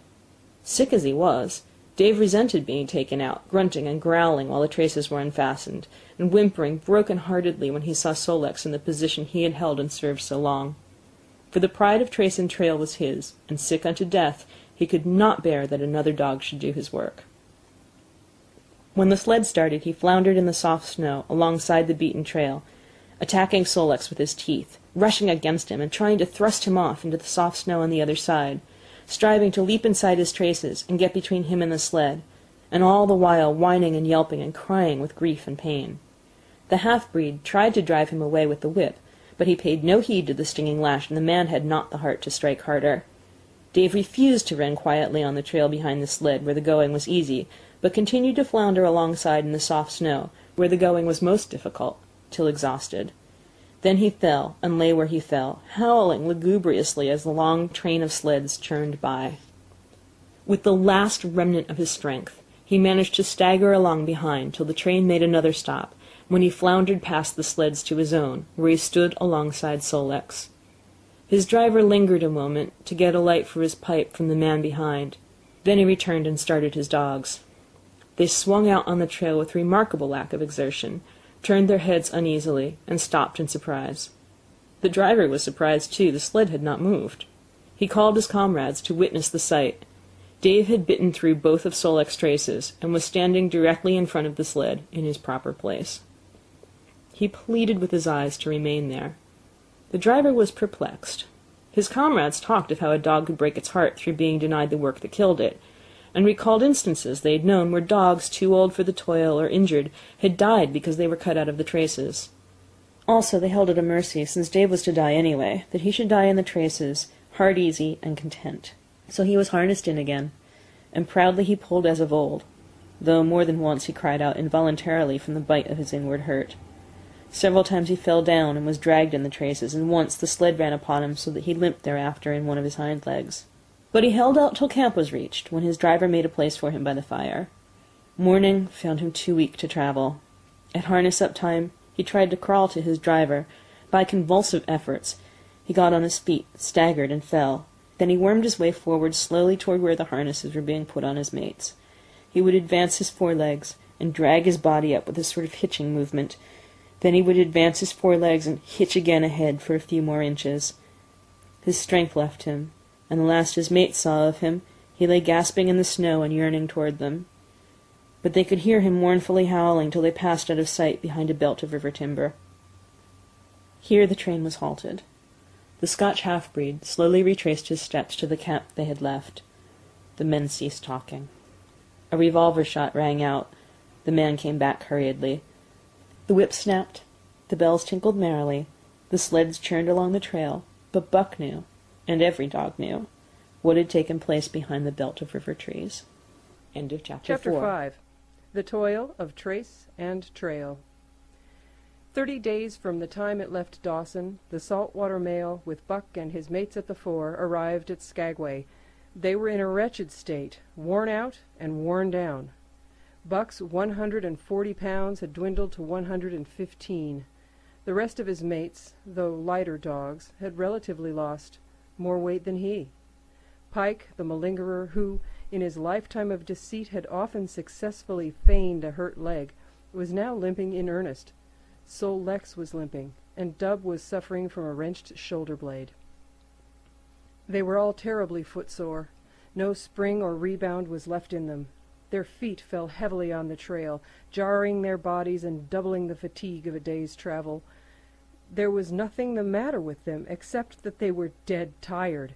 It was not the dead tiredness that comes through brief and excessive effort, from which recovery is a matter of hours, but it was the dead tiredness that comes through the slow and prolonged strength drainage of months of toil. There was no power of recuperation left, no reserve strength to call upon. It had all been used, the last, least bit of it. Every muscle, every fiber, every cell was tired, dead, tired, and there was reason for it. In less than 5 months they had traveled 2,500 miles, during the last 1,800 of which they had had but 5 days' rest. When they arrived at Skagway, they were apparently on their last legs. They could barely keep the traces taut, and on the downgrades just managed to keep out of the way of the sled. "Mush on, poor sore feets!" the driver encouraged them as they tottered down the main street of Skagway. "This is de last. Then we get one long rest, for sure. One bully long rest." The drivers confidently expected a long stopover. Themselves, they had covered 1,200 miles with just 2 days' rest, and in the nature of reason and common justice, they deserved an interval of loafing.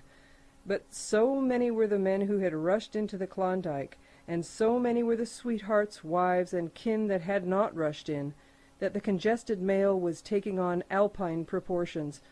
Also, there were official orders. Fresh batches of Hudson Bay dogs were to take the places of those worthless for the trail. The worthless ones were to be got rid of, and since dogs count for little against dollars, they were to be sold. 3 days passed, by which time Buck and his mates found how really tired and weak they were.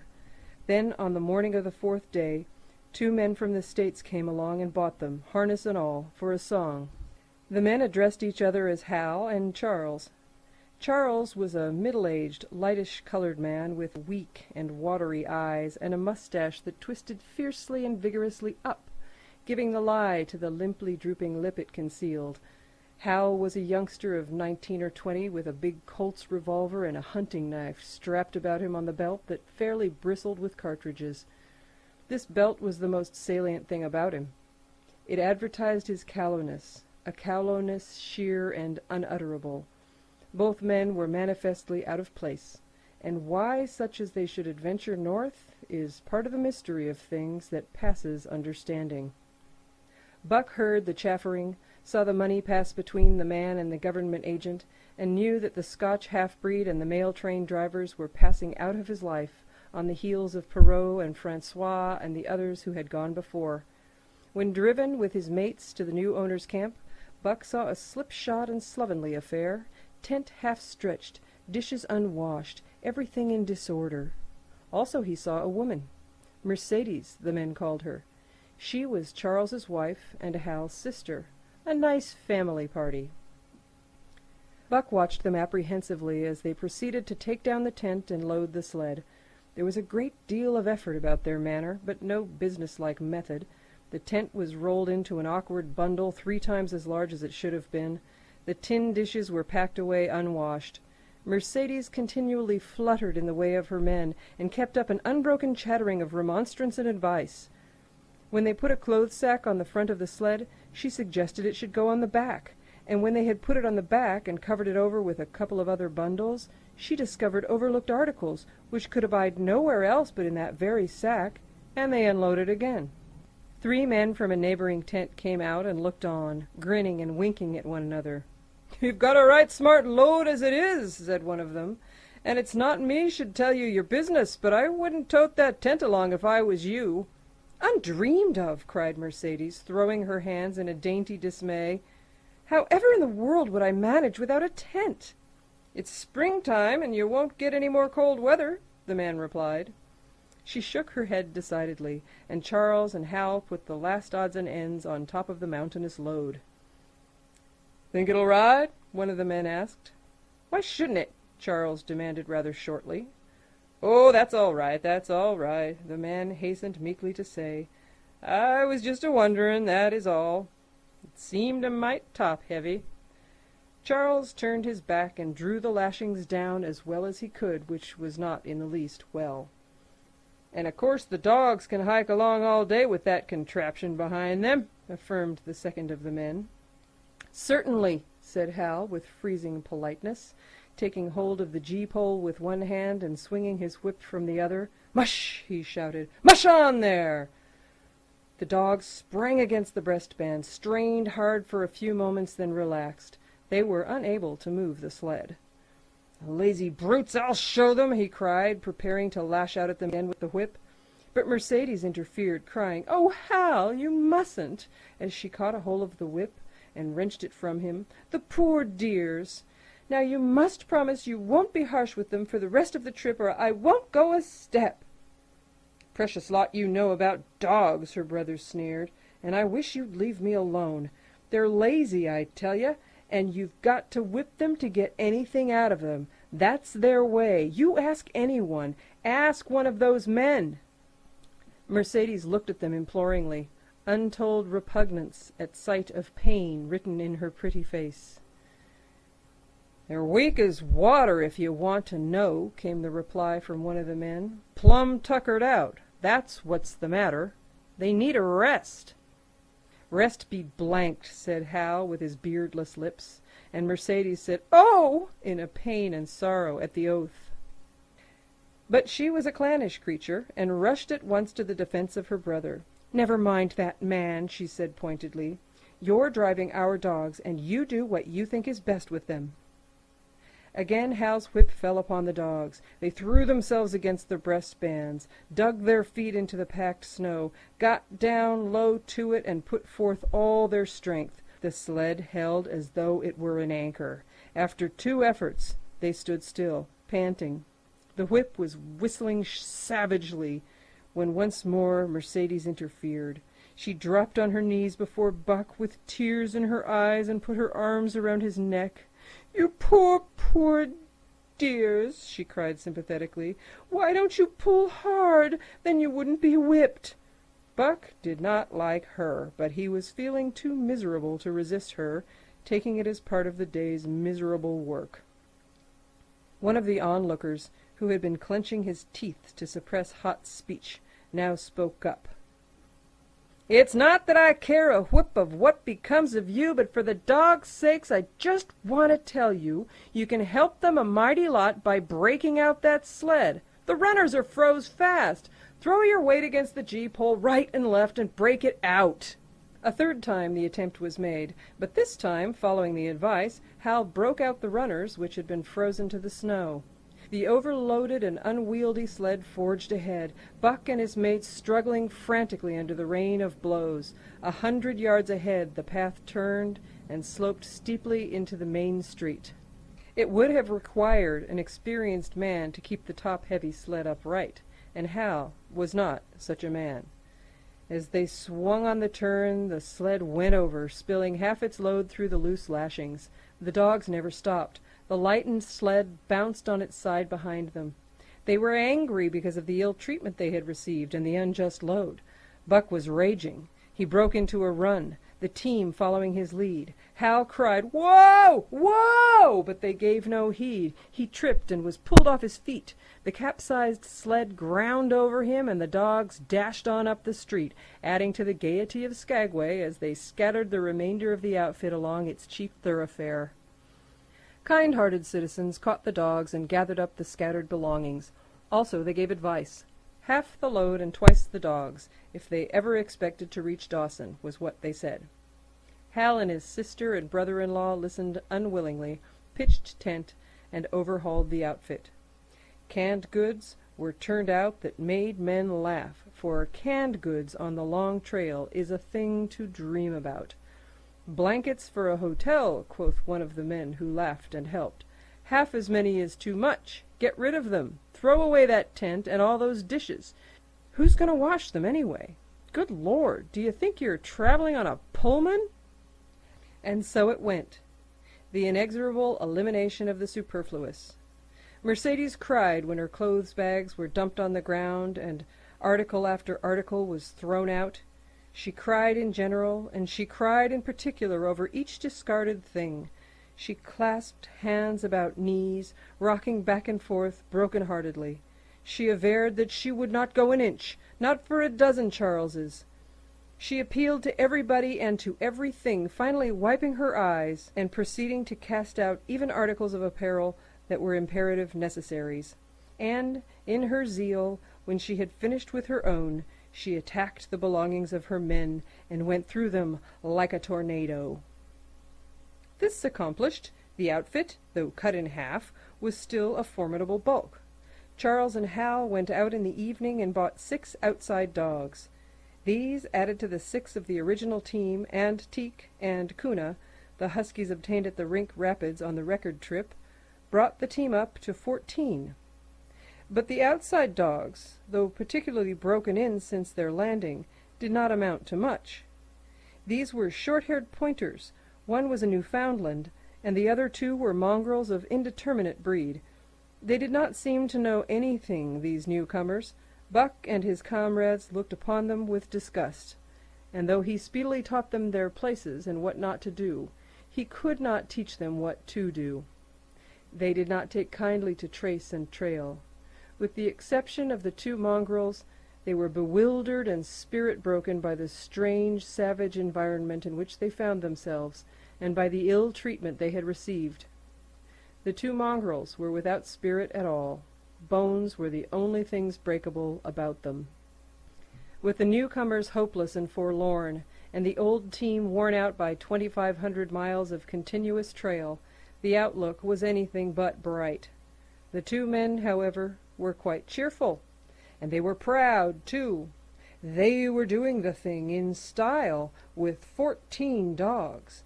They had seen other sleds depart over the pass for Dawson, or come in from Dawson, but never had they seen a sled with so many as 14 dogs. In the nature of Arctic travel, there was a reason why 14 dogs should not drag one sled, and that was that one sled could not carry the food for 14 dogs. But Charles and Hal did not know this. They had worked the trip out with a pencil. So much to a dog, so many dogs, so many days, QED. Mercedes looked over their shoulders and nodded comprehensively. It was all so very simple. Late next morning, Buck, led the long team up the street.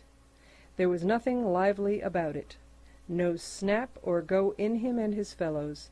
They were starting dead weary. 4 times he had covered the distance between Saltwater and Dawson, and the knowledge that, jaded and tired, he was facing the same trail once more made him bitter. His heart was not in the work, nor was the heart of any dog. The outsides were timid and frightened, the insides without confidence in their masters. Buck felt vaguely that there was no depending upon these 2 men and the woman. They did not know how to do anything, and as the days went by it became apparent that they could not learn. They were slack in all things, without order or discipline. It took them half the night to pitch a slovenly camp, and half the morning to break that camp and get the sled loaded in a fashion so slovenly that for the rest of the day they were occupied in stopping and rearranging the load. Some days they did not make 10 miles. On other days they were unable to get started at all. And on no day did they succeed in making more than half the distance used by the men as a basis in their dog food computation. It was inevitable that they should go short on dog food, but they hastened it by overfeeding, bringing the day nearer when the underfeeding would commence. The outside dogs, whose digestions had not been trained by chronic famine to make the most of little, had voracious appetites, and when, in addition to this, the worn-out huskies pulled weakly, Hal decided that the orthodox ration was too small. He doubled it, and to cap it all, when Mercedes, with tears in her pretty eyes and a quaver in her throat, could not cajole him into giving the dogs still more, she stole from the fish sacks and fed them slyly. But it was not food that Buck and the huskies needed, but rest, and though they were making poor time, the heavy load they dragged sapped their strength severely. Then came the underfeeding. Hal awoke one day to the fact that his dog food was half gone, and the distance only a quarter covered. Further, that for love or money no additional dog food was to be obtained. So he cut down even the orthodox ration and tried to increase the day's travel. His sister and brother-in-law seconded him, but they were frustrated by their heavy outfit and their own incompetence. It was a simple matter to give the dogs less food, but it was impossible to make the dogs travel faster, while their own inability to get under way earlier in the morning prevented them from traveling longer hours. Not only did they not know how to work dogs, but they did not know how to work themselves. The first to go was Dub. Poor blundering thief that he was, always getting caught and punished, he had none the less been a faithful worker. His wrenched shoulder-blade, untreated and unrested, went from bad to worse, till finally Hal shot him with the big Colt's revolver. It is a saying of the country that an outside dog starves to death on the ration of the husky, so the 6 outside dogs under Buck would do no less than die on half the ration of the husky. The Newfoundland went first, followed by the 3 short-haired pointers, and the 2 mongrels hanging more grittily on to life, but going in the end. By this time all the amenities and gentleness of the Southland had fallen away from the 3 people. Shorn of its glamour and romance, Arctic travel became to them a reality too harsh for their manhood and womanhood. Mercedes ceased weeping over the dogs, being too occupied with weeping over herself and with quarreling with her husband and brother. To quarrel was the one thing they were never too weary to do. Their irritability arose out of their misery, increased with it, doubled upon it, outdistanced it. The wonderful patience of the trail which comes to men who toil hard and suffer sore, and remain sweet of speech and kindly, did not come to these 2 men and the woman. They had no inkling of such patience. They were stiff and in pain. Their muscles ached, their bones ached, their very hearts ached, and because of this they became sharp of speech, and hard words were first on their lips in the morning and last at night. Charles and Hal wrangled whenever Mercedes gave them a chance. It was the cherished belief of each that he did more than his share of the work, and neither forbore to speak this belief at every opportunity. Sometimes Mercedes sided with her husband, sometimes with her brother. The result was a beautiful and unending family quarrel. starting from a dispute as to which should chop a few sticks for the fire, a dispute which concerned only Charles and Hal, presently would be lugged in the rest of the family, fathers, mothers, uncles, cousins, people thousands of miles away, and some of them dead. That Hal's views on art, or the sort of society plays his mother's brother wrote, would have anything to do with chopping a few sticks of firewood passes comprehension. Nevertheless, the quarrel was as likely to tend in that direction as in the direction of Charles' political prejudices. And that Charles's sister's tale-bearing tongue should be relevant to the building of a Yukon fire was apparent only to Mercedes, who disburdened herself of copious opinions upon that topic, and incidentally upon a few other traits unpleasantly peculiar to her husband's family. In the meantime, the fire remained unbuilt, the camp half-pitched, and the dogs unfed. Mercedes nursed a special grievance, the grievance of sex. She was pretty and soft, and had been chivalrously treated all her days. But the present treatment by her husband and brother was everything save chivalrous. It was her custom to be helpless, they complained, upon which impeachment of what to her was her most essential sex prerogative, she made their lives unendurable. She no longer considered the dogs, and because she was sore and tired, she persisted in riding on the sled. She was pretty and soft, but she weighed 120 pounds, a lusty last straw to the load dragged by the weak and starving animals. She rode for days, till they fell in the traces, and the sled stood still. Charles and Hal begged her to get off and walk, pleaded with her, entreated, the while she wept and importuned heaven with a recital of their brutality. On one occasion they took her off the sled by main strength. They never did it again. She let her legs go limp like a spoiled child, and sat down on the trail. They went on their way, but she did not move. After they had traveled 3 miles, they unloaded the sled, came back for her, and by main strength put her on the sled again. In the excess of their own misery, they were callous to the suffering of their animals. Hal's theory, which he practiced on others, was that one mustn't get hardened. He had started out preaching it to his sister and brother-in-law. Failing there, he hammered it into the dogs with a club. At the 5 fingers, the dog food gave out, and a toothless old squaw offered to trade them a few pounds of frozen horsehide for the Colt's revolver that kept the big hunting knife company at Hal's hip. A poor substitute for the food was this hide, just as it had been stripped from the starved horses of the cattlemen 6 months back. In its frozen state, it was more like strips of galvanized iron, and when a dog wrestled it into his stomach, it thawed into thin and innutritious leathery strings, and into mass of short hair, irritating and indigestible. And through it all, Buck staggered along at the head of the team, as in a nightmare. He pulled when he could no longer pull, he fell down and remained down till blows from whip or club drove him to his feet again. All the stiffness and gloss had gone out of his beautiful furry coat. The hair hung down, limp and draggled, or matted with dried blood where Hal's club had bruised him. His muscles had wasted away to knotty strings, and the flesh pads had disappeared, so that each rib and every bone in his frame were outlined cleanly through the loose hide that was wrinkled in folds of emptiness.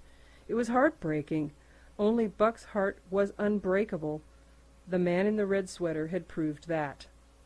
As it was with Buck, so it was with his mates. They were perambulating skeletons. There were 7 altogether, including him. In their very great misery they had become insensible to the bite of the lash or the bruise of the club. The pain of the beating was dull and distant, just as the things their eyes saw and their ears heard seemed dull and distant. They were not half-living or quarter-living. They were simply so many bags of bones in which sparks of life fluttered faintly.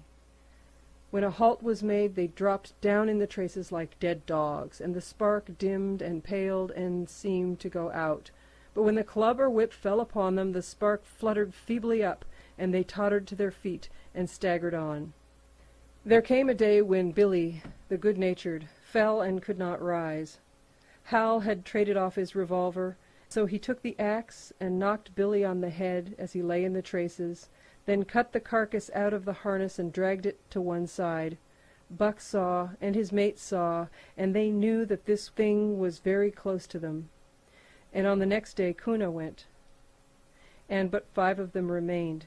Joe, too far gone to be malignant; Pike, crimped and limping, only half conscious and not conscious enough longer to malinger; Sol Leks, the one-eyed, still faithful to the toil and trace and trail, and mournful in that he had so little strength with which to pull; Teek, who had not travelled so far that winter and who was now beaten more than the others because he was fresher; and Buck, still at the head of the team, but no longer enforcing discipline or striving to enforce it, blind with weakness half the time, and keeping the trail by the loom of it and by the dim feel of his feet.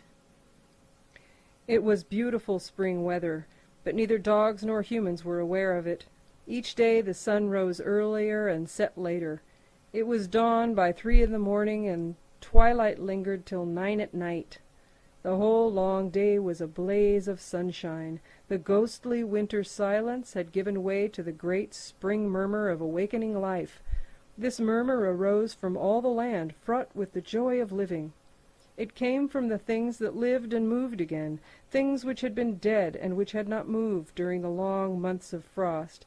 The sap was rising in the pines. The willows and aspens were bursting out in young buds.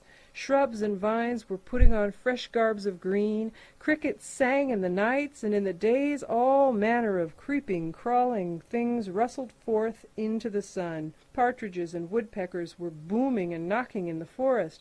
Squirrels were chattering, birds singing, and overhead honked the wild fowl driving up from the south in cunning wedges that split the air. From every hill slope came the trickle of running water, the music of unseen fountains. All things were thawing, bending, snapping. The Yukon was straining to break loose the ice that had bound it down. It ate away from beneath. The sun ate from above. Air holes formed, fissures sprang and spread apart, while thin sections of ice fell through bodily into the river.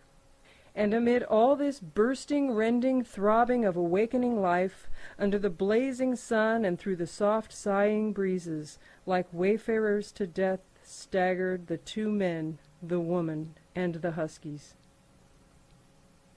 With the dogs falling, Mercedes weeping and riding, Hal swearing innocuously, and Charles' eyes wistfully watering, they staggered into John Thornton's camp at the mouth of White River. When they halted, the dogs dropped down as though they had all been struck dead. Mercedes dried her eyes and looked at John Thornton. Charles sat down on a log to rest. He sat down very slowly and painstakingly, what of his great stiffness. Hal did the talking. John Thornton was whittling the last touches on an axe handle he had made from a stick of birch. He whittled and listened and gave monosyllabic replies, and, when it was asked, terse advice. He knew the breed, and he gave his advice in the certainty that it would not be followed. "They told us up above that the bottom was dropping out of the trail, and that the best thing for us to do is lay over," Hal said in response to Thornton's warning to take no more chances on the rotten ice. "They told us we couldn't make White River, and here we are." This last with a sneering ring of triumph in it. "And they told you true," John Thornton answered. "The bottom's likely to drop out at any moment. Only fools, with the blind luck of fools, could have made it. I tell you straight, I wouldn't risk my carcass on that ice for all the gold in Alaska." "That's because you're not a fool, I suppose," said Hal. "All the same, we'll go on to Dawson." He uncoiled his whip. "Get up there, Buck! Hi! Get up there! Mush on!" Thornton went on whittling. It was idle, he knew, to get between a fool and his folly, while 2 or 3 fools more or less would not alter the scheme of things. But the team did not get up at the command. It had long since passed into the stage where blows were required to rouse it. The whip flashed out, here and there, on its merciless errands. John Thornton compressed his lips. Sol Leks was the first to crawl to his feet. Teek followed. Joe came next, yelping with pain. Pike made painful efforts. Twice he fell over. When half up, and on the 3rd attempt, he managed to rise. Buck made no effort. He lay quietly where he had fallen. The lash bit into him again and again, but he neither whined nor struggled. Several times Thornton started as though to speak, but changed his mind. A moisture came into his eyes, and, as the whipping continued, he arose and walked irresolutely up and down. This was the first time Buck had failed, in itself a sufficient reason to drive Hal into a rage. He exchanged the whip for the customary club. Buck refused to move under the rain of heavier blows which now fell upon him. Like his mates, he, barely able to get up, but, unlike them, he had made up his mind not to get up. He had a vague feeling of impending doom. This had been strong upon him when he pulled into the bank, and it had not departed from him. What of the thin and rotten ice he had felt under his feet all day? It seemed that he sensed disaster close at hand, out there ahead on the ice where his master was trying to drive him. He refused to stir. So greatly had he suffered, and so far gone was he, that the blows did not hurt much, and they continued to fall upon him. The spark of life within flickered and went down. It was nearly out. He felt strangely numb, as though from a great distance he was aware that he was being beaten. The last sensations of pain left him. He no longer felt anything. Though very faintly he could hear the impact of the club upon his body, but it was no longer his body. It seemed so far away.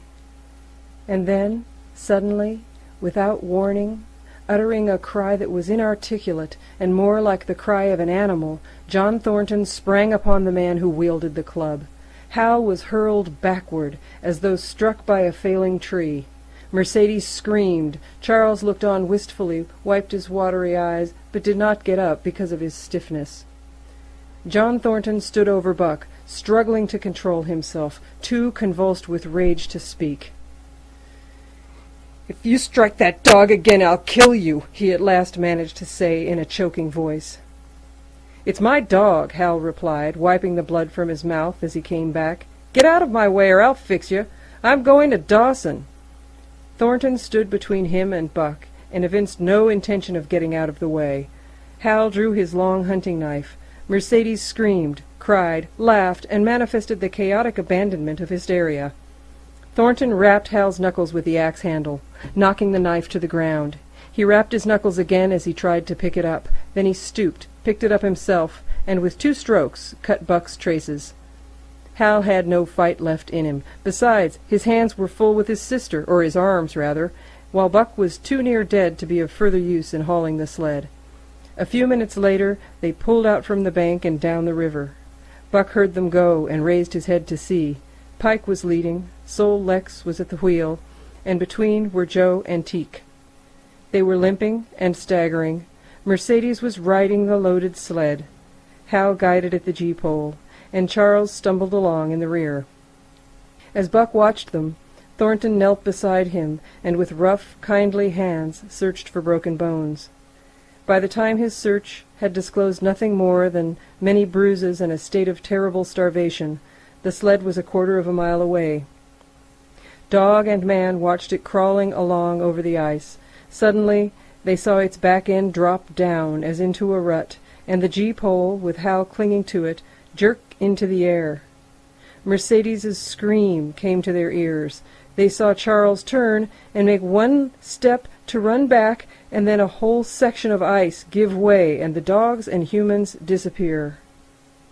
A yawning hole was all that was to be seen. The bottom had dropped out of the trail. John Thornton and Buck looked at each other. "You poor devil," said John Thornton, and Buck licked his hand. Chapter 6. For the Love of a Man. When John Thornton froze his feet in the previous December, his partners had made him comfortable and left him to get well, going on themselves up the river to get out a raft of saw logs for Dawson. He was still limping slightly at the time he rescued Buck, but with the continued warm weather even the slight limp left him. And here, lying by the river bank, through the long spring days, watching the running water, listening lazily to the songs of birds and the hum of nature, Buck slowly won back his strength. A rest comes very good after one has traveled 3,000 miles, and it must be confessed that Buck waxed lazy as his wounds healed, his muscles swelled out, and the flesh came back to cover his bones. For that matter, they were all loafing, Buck, John Thornton, and Skeet and Nig, waiting for the raft to come that was to carry them down to Dawson. Skeet was a little Irish setter who early made friends with Buck, who, in a dying condition, was unable to resent her first advances. She had the doctor trait which some dogs possess, and as a mother cat washes her kittens, so she washed and cleansed Buck's wounds. Regularly each morning, after he had finished his breakfast, she performed her self-appointed task, until he came to look for her ministrations as much as he did for Thornton's. Nig, equally friendly, though less demonstrative, was a huge black dog, half bloodhound and half deerhound, with eyes that laughed and a boundless good nature. To Buck's surprise, these dogs manifested no jealousy toward him. They seemed to share the kindliness and largeness of John Thornton. As Buck grew stronger, they enticed him into all sorts of ridiculous games, in which Thornton himself could not forbear to join, and in this fashion Buck romped through his convalescence and into a new existence. Love, genuine, passionate love, was his for the first time. This he had never experienced at Judge Miller's down in the sun-kissed Santa Clara Valley. With the judge's sons, hunting and tramping, it had been a working partnership, with the judge's grandsons a sort of pompous guardianship, and with the judge himself a stately and dignified friendship. But love that was feverish and burning, that was adoration, that was madness, it had taken John Thornton to arouse. This man had saved his life, which was something, but further, he was the ideal master. Other men saw to the welfare of their dogs from a sense of duty and business expediency. He saw to the welfare of his as if they were his own children, because he could not help it, and he saw further. He never forgot a kindly greeting or a cheering word, and to sit down for a long talk with them, gas, as he called it, was as much his delight as theirs. He had a way of taking Buck's head roughly between his hands and resting his own head upon Buck's, of shaking him back and forth, the while calling him ill names that to Buck were love names. Buck knew no greater joy than that rough embrace and the sound of murmured oaths, and at each jerk back and forth it seemed that his heart would be shaken out of his body, so great was its ecstasy. And when released he sprang to his feet, his mouth laughing, his eyes eloquent, his throat vibrant with unuttered sound, and in that fashion remained without movement. John Thornton would reverently exclaim, "God, you can all but speak!" Buck had a trick of love expression that was akin to hurt. He would often seize Thornton's hand in his mouth and close so fiercely that the flesh bore the impress of his teeth for some time afterward, and Buck understood the oaths to be love words, so the man understood this feigned bite for a caress. For the most part, however, Buck's love was expressed in adoration. While he went wild with happiness when Thornton touched him or spoke to him, he did not seek these tokens. Unlike Skeet, who was wont to shove her nose under Thornton's hand and nudge until petted, or Nig, who would stalk up and rest his great head on Thornton's knee, Buck was content to adore at a distance.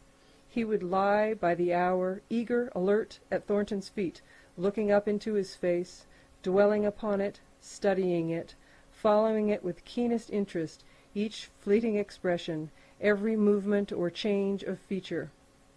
Or, as chance might have it, he would lie farther away, to the side or rear, watching the outlines of the man and the occasional movements of his body, and often such was the communion in which they lived, the strength of Buck's gaze would draw John Thornton's head around, and he would return the gaze, without speech, his heart shining out of his eyes as Buck's heart shone out.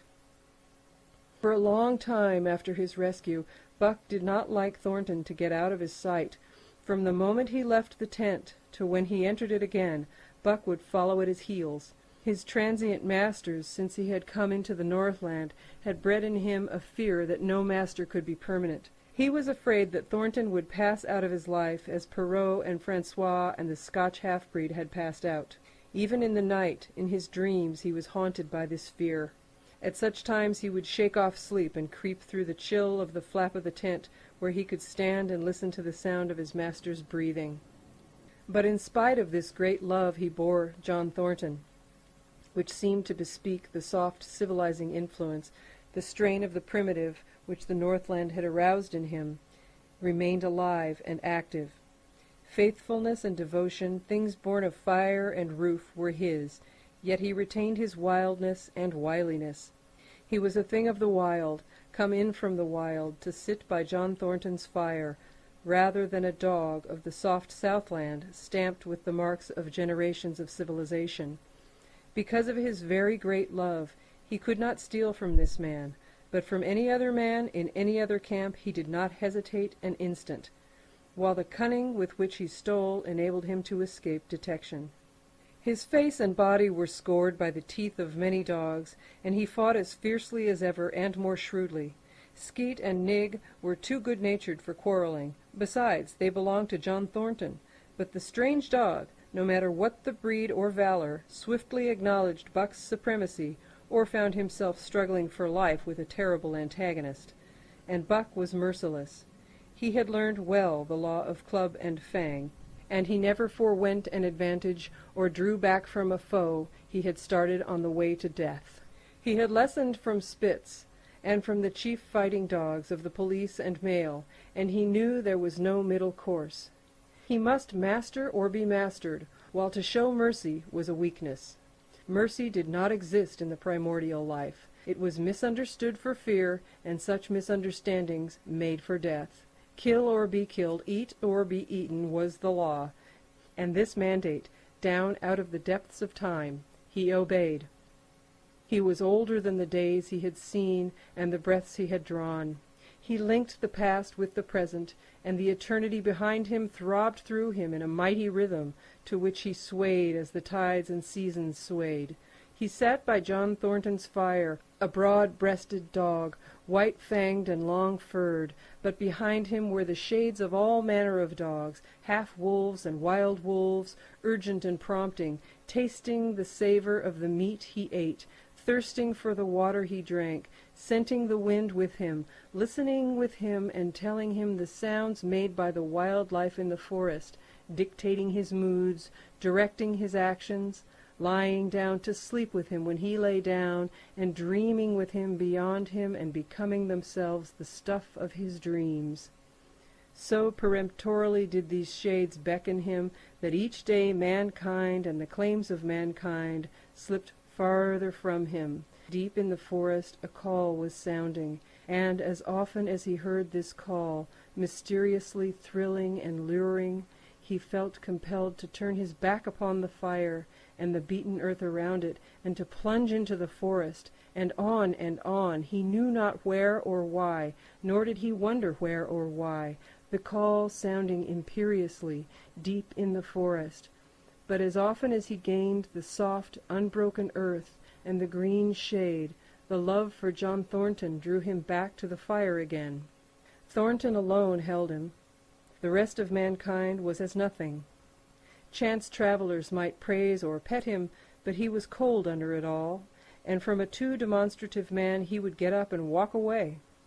When Thornton's partners, Hans and Pete, arrived on the long-expected raft, Buck refused to notice them until he learned they were close to Thornton. After that he tolerated them in a passive sort of way, accepting favors from them as though he favored them by accepting. They were of the same large type as Thornton, living close to the earth, thinking simply and seeing clearly, and ere they swung the raft into the big eddy by the sawmill at Dawson, they understood Buck and his ways, and did not insist upon an intimacy such as obtained with Skeet and Nig. For Thornton, however, his love seemed to grow and grow. He alone among men could put a pack upon Buck's back in the summer traveling. Nothing was too great for Buck to do when Thornton commanded. One day they had grub-staked themselves from the proceeds of the raft and left Dawson for the headwaters of the Tanana. The men and dogs were sitting on the crest of a cliff which fell away straight down to naked bedrock 300 feet below.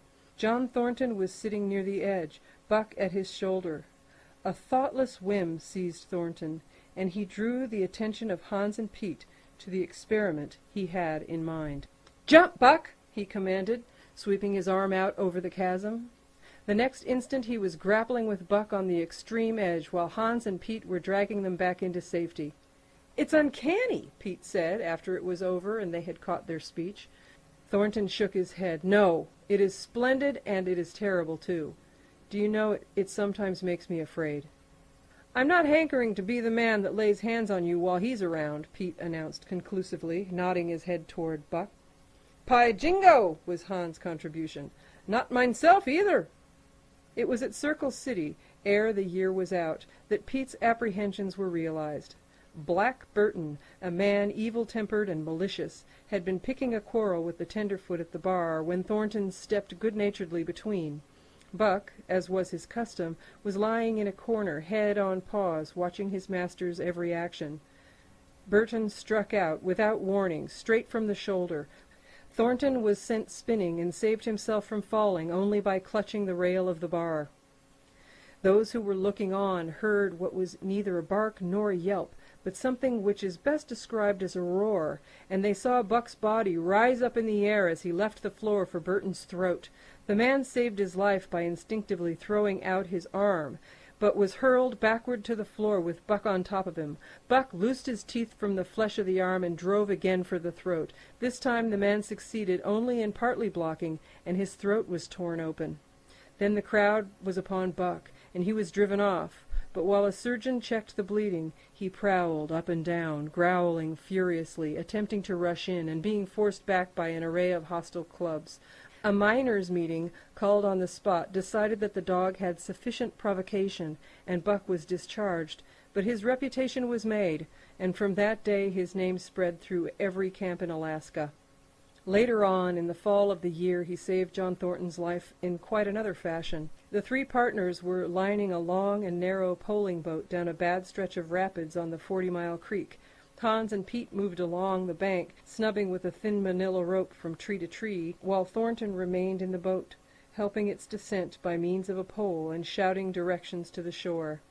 Buck, on the bank, worried and anxious, kept abreast of the boat, his eyes never off his master.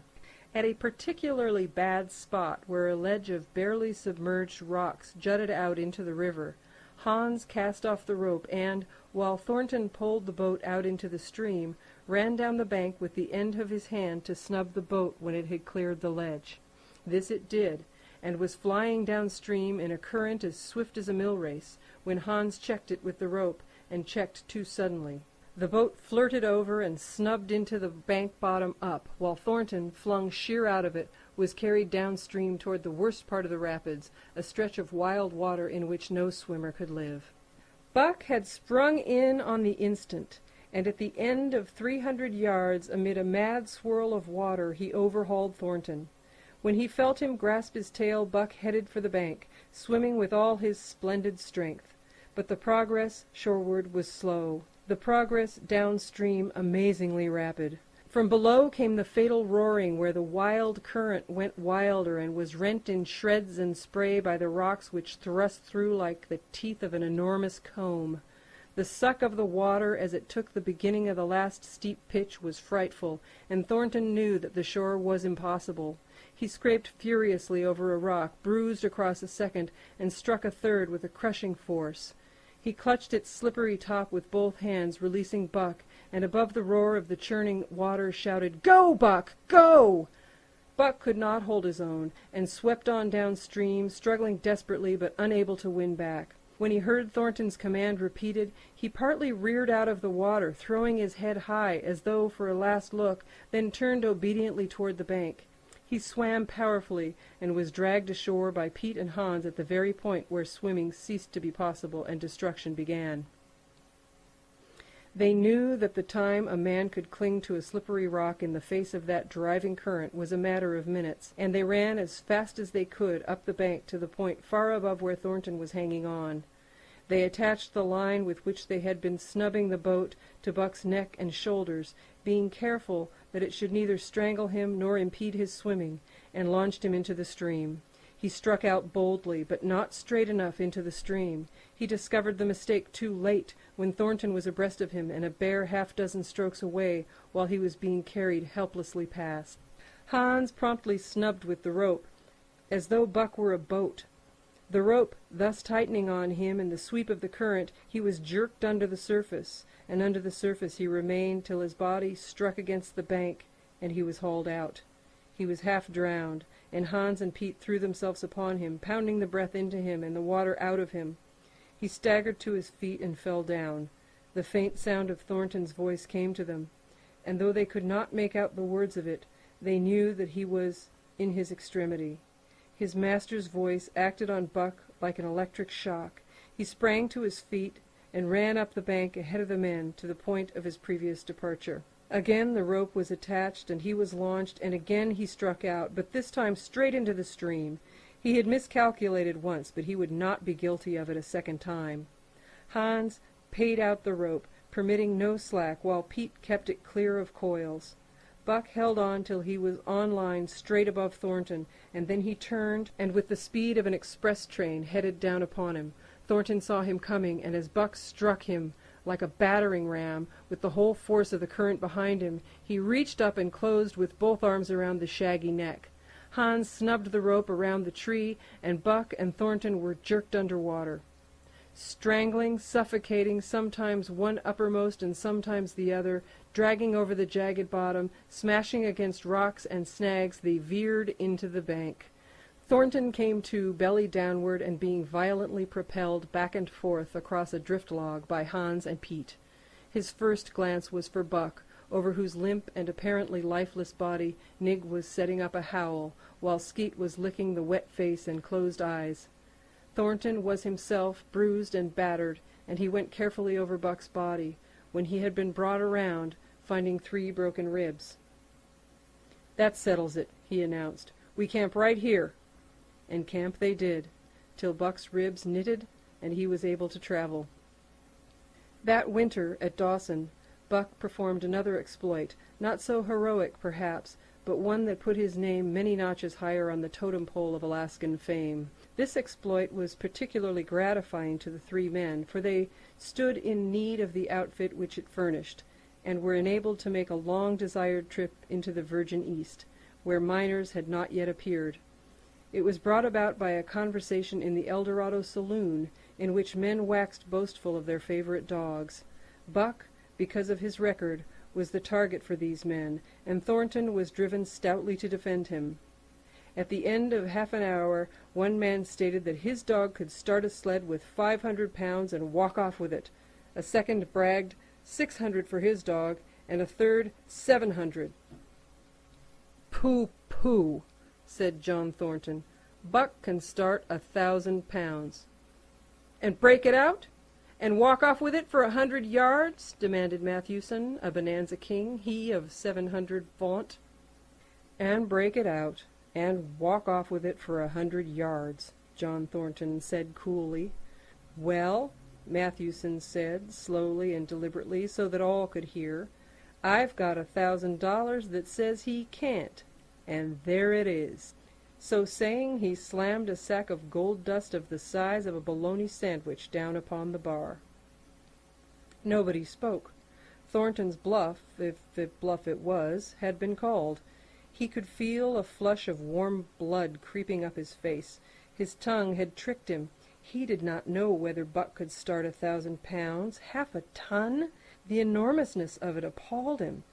He had great faith in Buck's strength, and had often thought him capable of starting such a load, but never, as now, had he faced the possibility of it. The eyes of a dozen men fixed upon him, silent and waiting. Further, he had no $1,000, nor Hans, or Pete.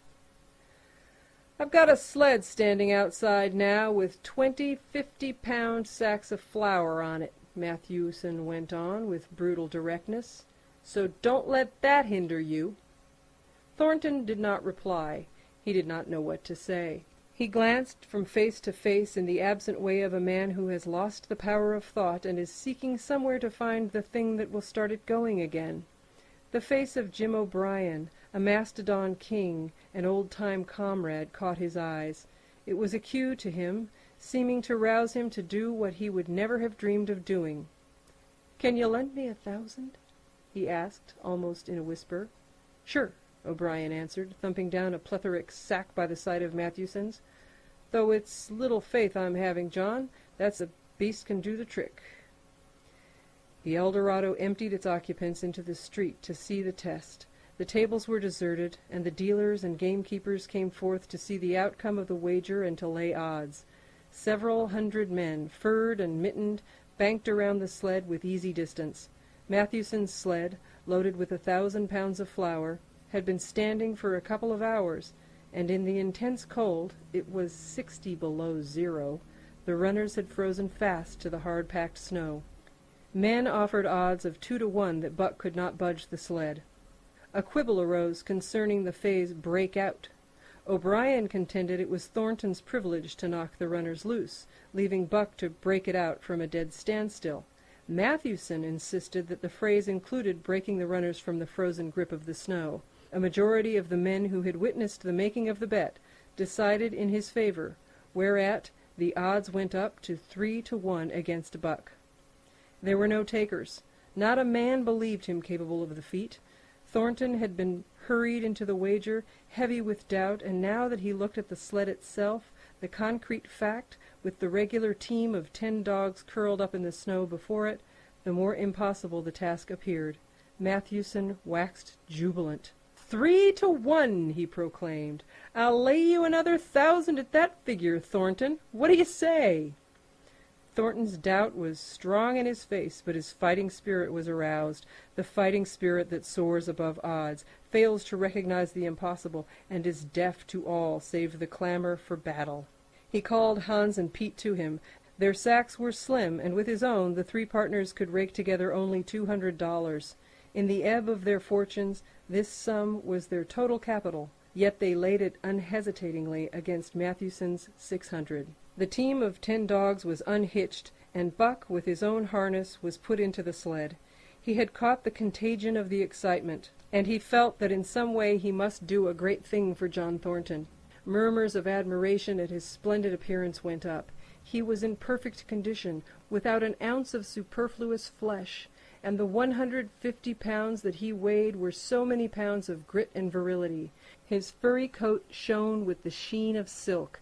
Down the neck and across the shoulders his mane, in repose as it was, half bristled, and seemed to lift with every movement, as though excess of vigor made each particular hair alive and active. The great breast and heavy forelegs were no more than in proportion with the rest of his body, where the muscles showed in tight rolls underneath the skin. Men felt these muscles, and proclaimed them hard as iron, and the odds went down to 2 to 1. "Gad, sir! Gad, sir!" stuttered a member of the latest dynasty, a king of the Skookum benches. "I offer you 800 for him, sir. Before the test, sir. 800, just as he stands." Thornton shook his head and stepped to Buck's side. "You must stand off from him," Matthewson protested. "Free play and plenty of room." The crowd fell silent. Only could be heard the voices of the gamblers vainly offering 2 to 1.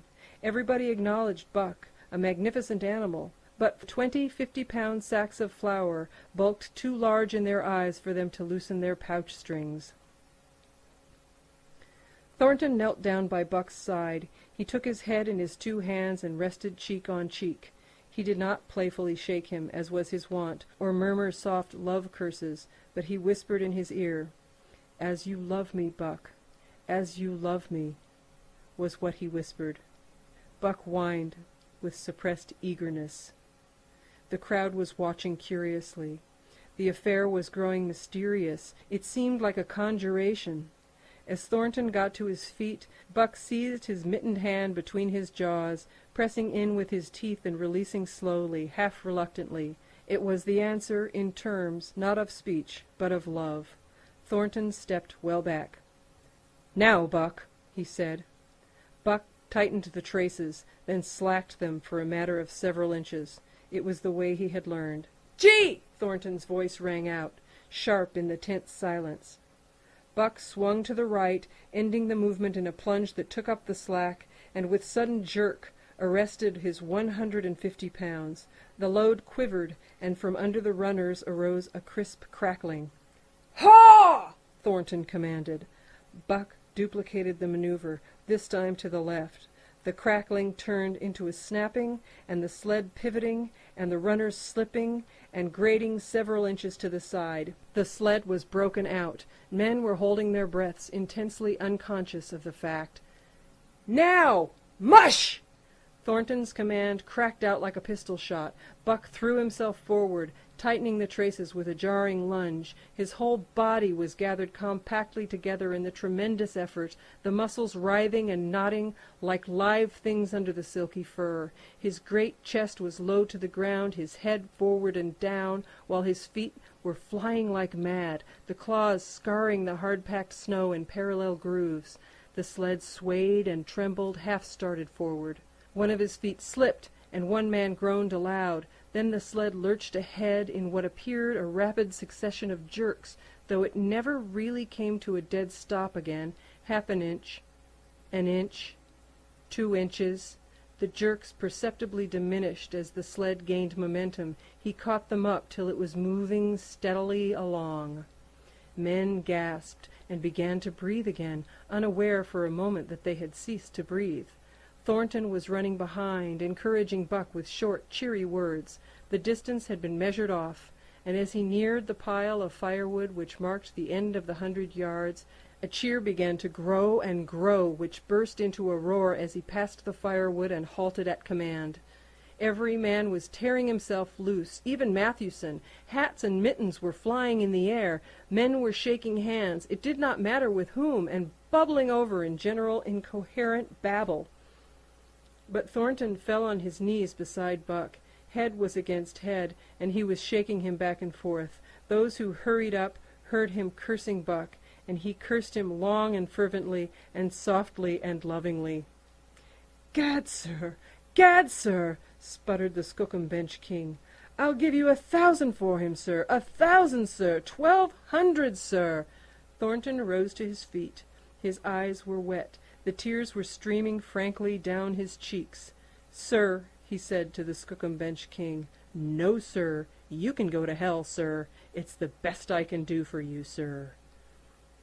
Buck seized Thornton's hand in his teeth. Thornton shook him back and forth.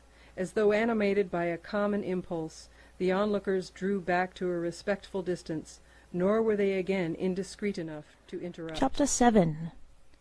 The Sounding of the Call.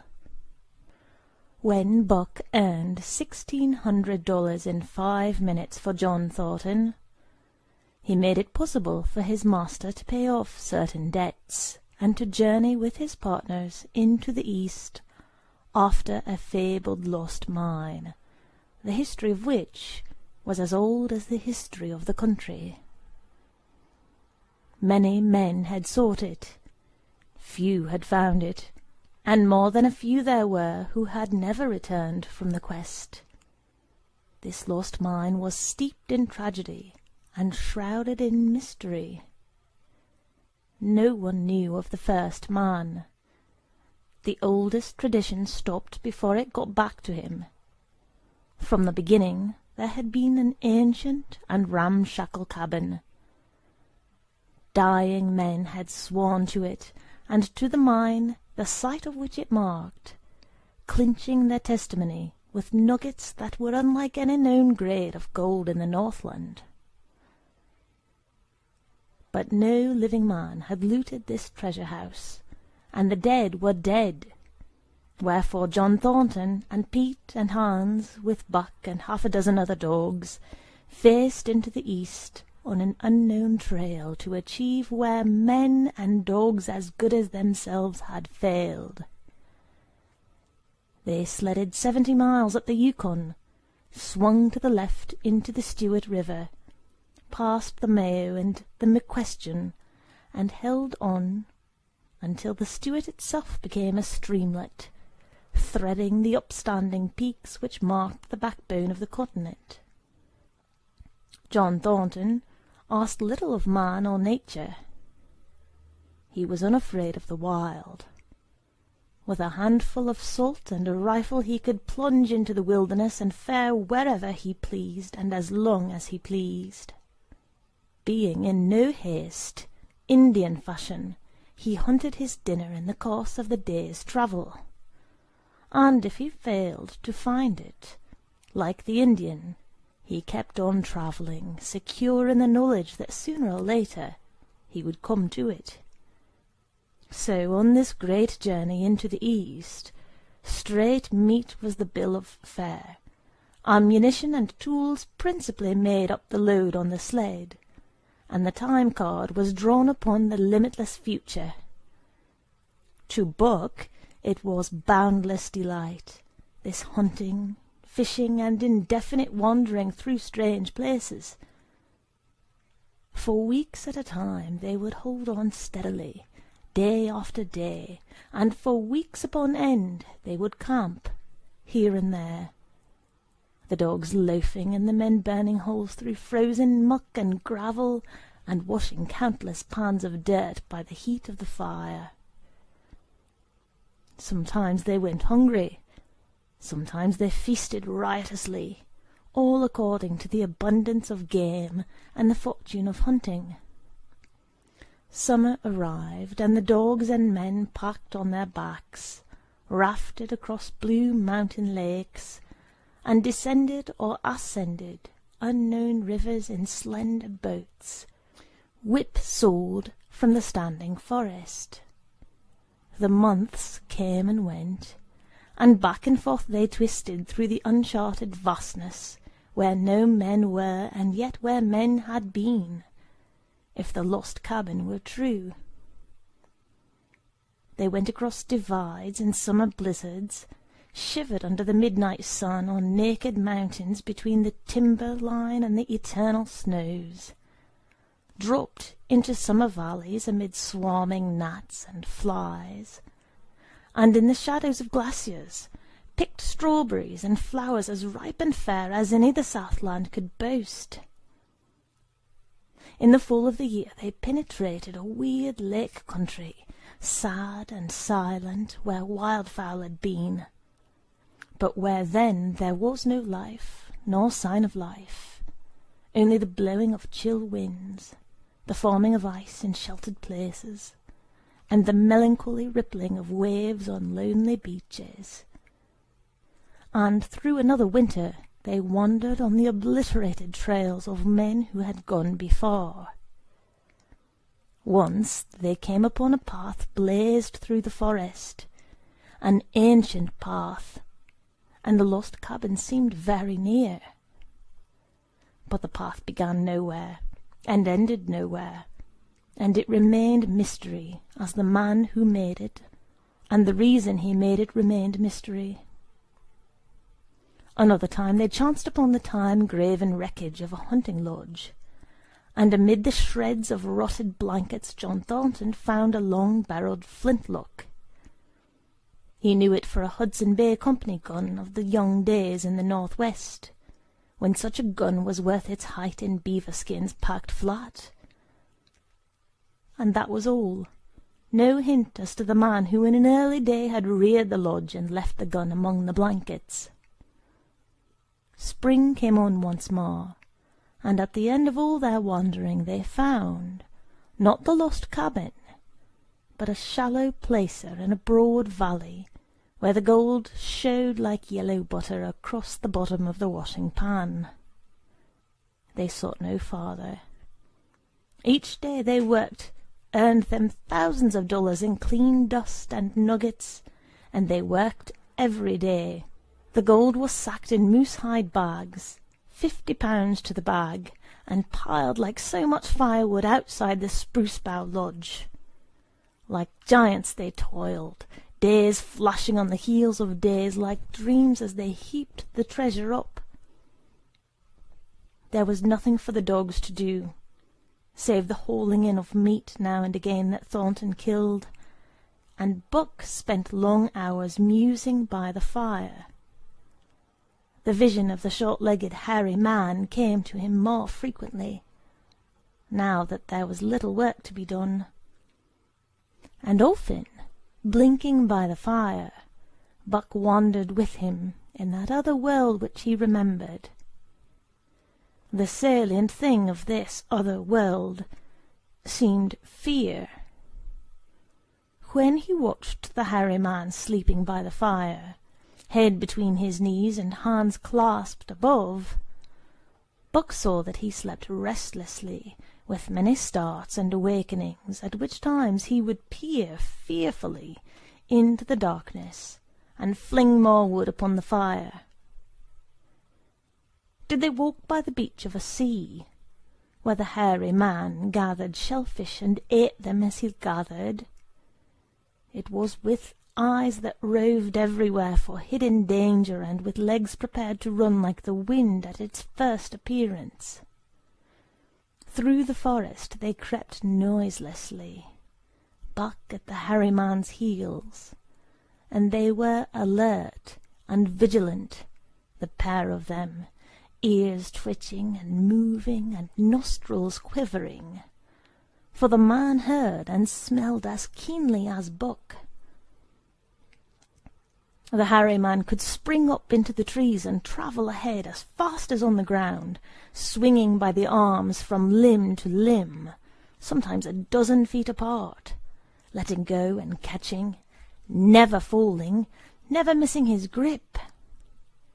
In fact, he seemed as much at home among the trees as on the ground, and Buck had memories of nights of vigil spent beneath trees wherein the hairy man roosted, holding on tightly as he slept. And closely akin to the visions of the hairy man was the call still sounding in the depths of the forest. It filled him with a great unrest and strange desires. It caused him to feel a vague, sweet gladness, and he was aware of wild yearnings and stirrings for he knew not what. Sometimes he pursued the call into the forest, looking for it as though it were a tangible thing, barking softly or defiantly as the mood might dictate. He would thrust his nose into the cool wood moss, or into the black soil where long grasses grew, and snort with joy at the fat earth smells.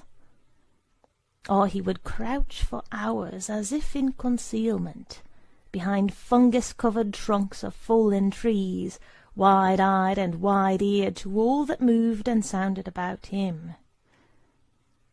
It might be, lying thus, that he hoped to surprise this call he could not understand. But he did not know why he did these various things. He was impelled to do them, and did not reason about them at all. Irresistible impulses seized him. He would be lying in camp, dozing lazily in the heat of the day, when suddenly his head would lift and his ears cock up, intent and listening, and he would spring to his feet and dash away, and on for hours through the forest aisles and across the open spaces where the niggerheads bunched. He loved to run down dry watercourses, and to creep and spy upon the bird life in the woods. For a day at a time he would lie in the underbrush where he could watch the partridges drumming and strutting up and down. But especially he loved to run in the dim twilight of the summer midnights, listening to the subdued and sleepy murmurs of the forest, reading signs and sounds as man may read a book, and seeking for the mysterious something that called, waking or sleeping at all times, for him to come. One night he sprang from sleep with a start, eager-eyed, nostrils quivering and scenting, his mane bristling in recurrent waves. From the forest came the call, or one note of it, for the call was many-noted, distinct and definite as never before, a long-drawn howl, like, yet unlike any noise made by husky dog. And he knew it. in the old familiar way, as a sound heard before. He sprang through the sleeping camp and in swift silence dashed through the woods. As he drew closer to the cry, he went more slowly, with caution in every movement, till he came to an open place among the trees, and, looking out, saw, erect on haunches, with nose pointed to the sky, a long, lean timber wolf. He had made no noise, yet it ceased from its howling and tried to sense his presence. Buck stalked into the open, half-crouching, body gathered compactly together, tail straight and stiff, feet falling with unwonted care. Each moment advertised commingled threatening and overture of friendliness. It was the menacing truce that marks the meeting of wild beasts that prey. But the wolf fled at sight of him. He followed with wild leapings in a frenzy to overtake. He ran him into a blind channel in the bed of the creek where a timber jam barred the way. The wolf whirled about, pivoting on his hind legs after the fashion of Joe and of all cornered husky dogs, snarling and bristling, clipping his teeth together in a continuous and rapid succession of snaps. Buck did not attack, but circled about him and hedged him in with friendly advances. The wolf was suspicious and afraid, for Buck made 3 of him in weight, while his head barely reached Buck's shoulder. Watching his chance, he darted away, and the chase was resumed. Time and again he was cornered, and the thing repeated, though he was in poor condition, or Buck could not so easily have overtaken him. He would run till Buck's head was even with his flank, when he would whirl around at bay, only to dash away again at the first opportunity. But in the end Buck's pertinacity was rewarded, for the wolf, finding that no harm was intended, finally sniffed noses with him. Then they became friendly, and played about in the nervous, half-coy way with which fierce beasts belie their fierceness. After some time of this, the wolf started off at an easy lope in a manner that plainly showed he was going somewhere. He made it clear to Buck that he was to come, and they ran side by side through the sombre twilight, straight up the creek bed, into the gorge from which it issued, and across the bleak divide where it took its rise. On the opposite slope of the watershed they came down into a level country, where were great stretches of forest and many streams, and through these great stretches they ran steadily, hour after hour, the sun rising higher and the day growing warmer. Buck was wildly glad. He knew he was at last answering the call, running by the side of his wood-brother toward the place from where the call surely came. Old memories were coming upon him fast, and he was stirring to them as of old he stirred to the realities of which they were the shadows. He had done this thing before, somewhere in that other and dimly remembered world, and he was doing it again, now, running free in the open, the unpacked earth underfoot, the wide sky overhead. They stopped by a running stream to drink, and stopping, Buck remembered John Thornton. He sat down. The wolf started on toward the place from where the call surely came, then returned to him, sniffing noses and making actions as though to encourage him. But Buck turned about and started slowly on the back track. For the better part of an hour the wild brother ran by his side, whining softly. Then he sat down, pointed his nose upward, and howled. It was a mournful howl, and as Buck held steadily on his way, he heard it grow fainter and fainter until it was lost in the distance.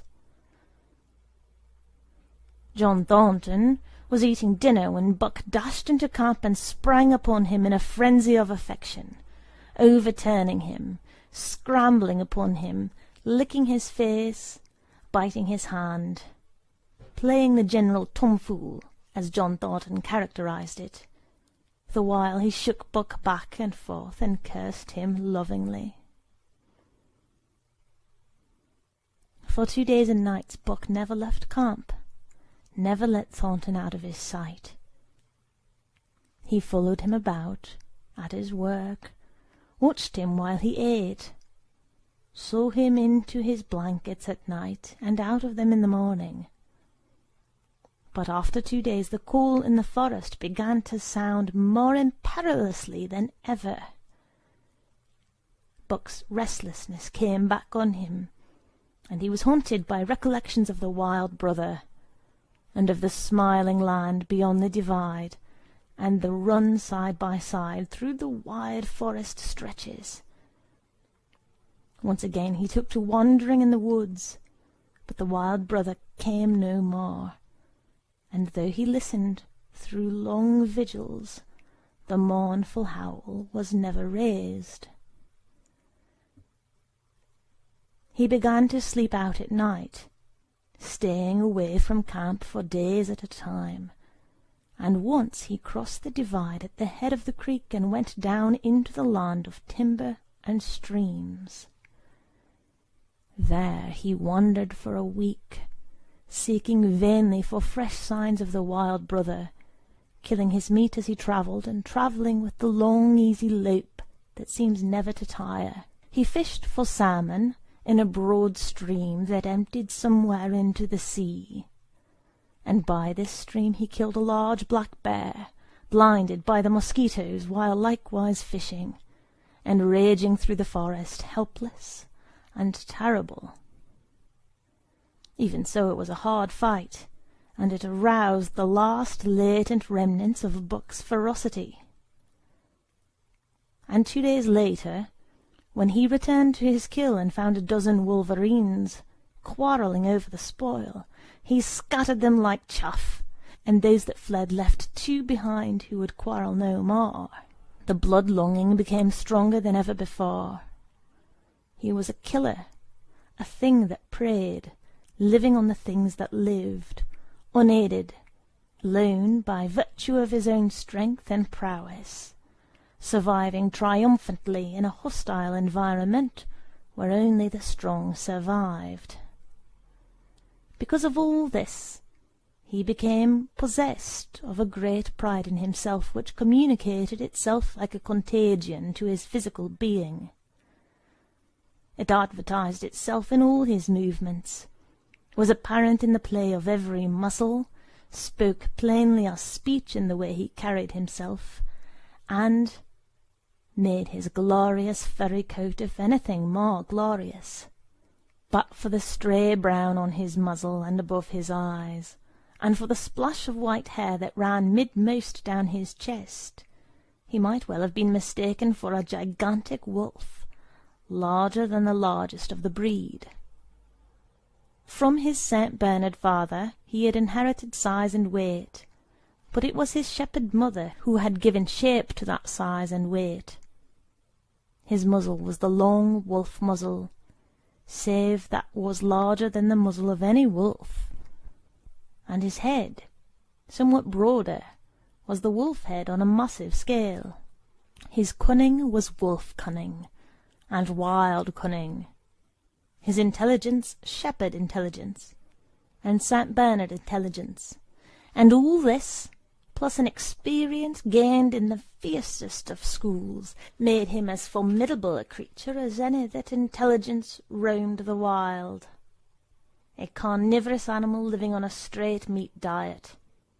He was in full flower at the high tide of his life, overspilling with vigour and virility.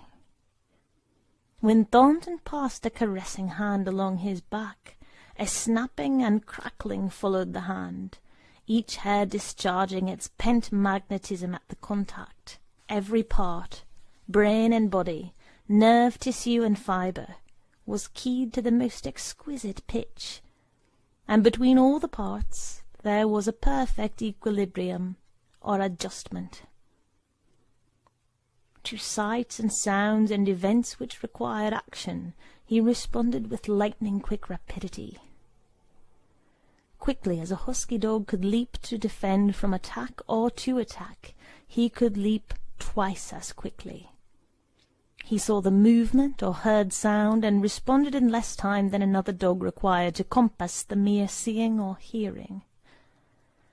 He perceived and determined, and responded in the same instant. In point of fact, the three actions of perceiving, determining, and responding were sequential, but so infinitesimal were the intervals of time between them that they appeared simultaneous.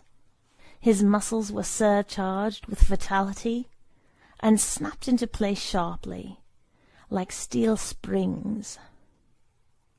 Life streamed through him in splendid flood, glad and rampant, until it seemed that it would burst him asunder in sheer ecstasy, and pour forth generously over the world.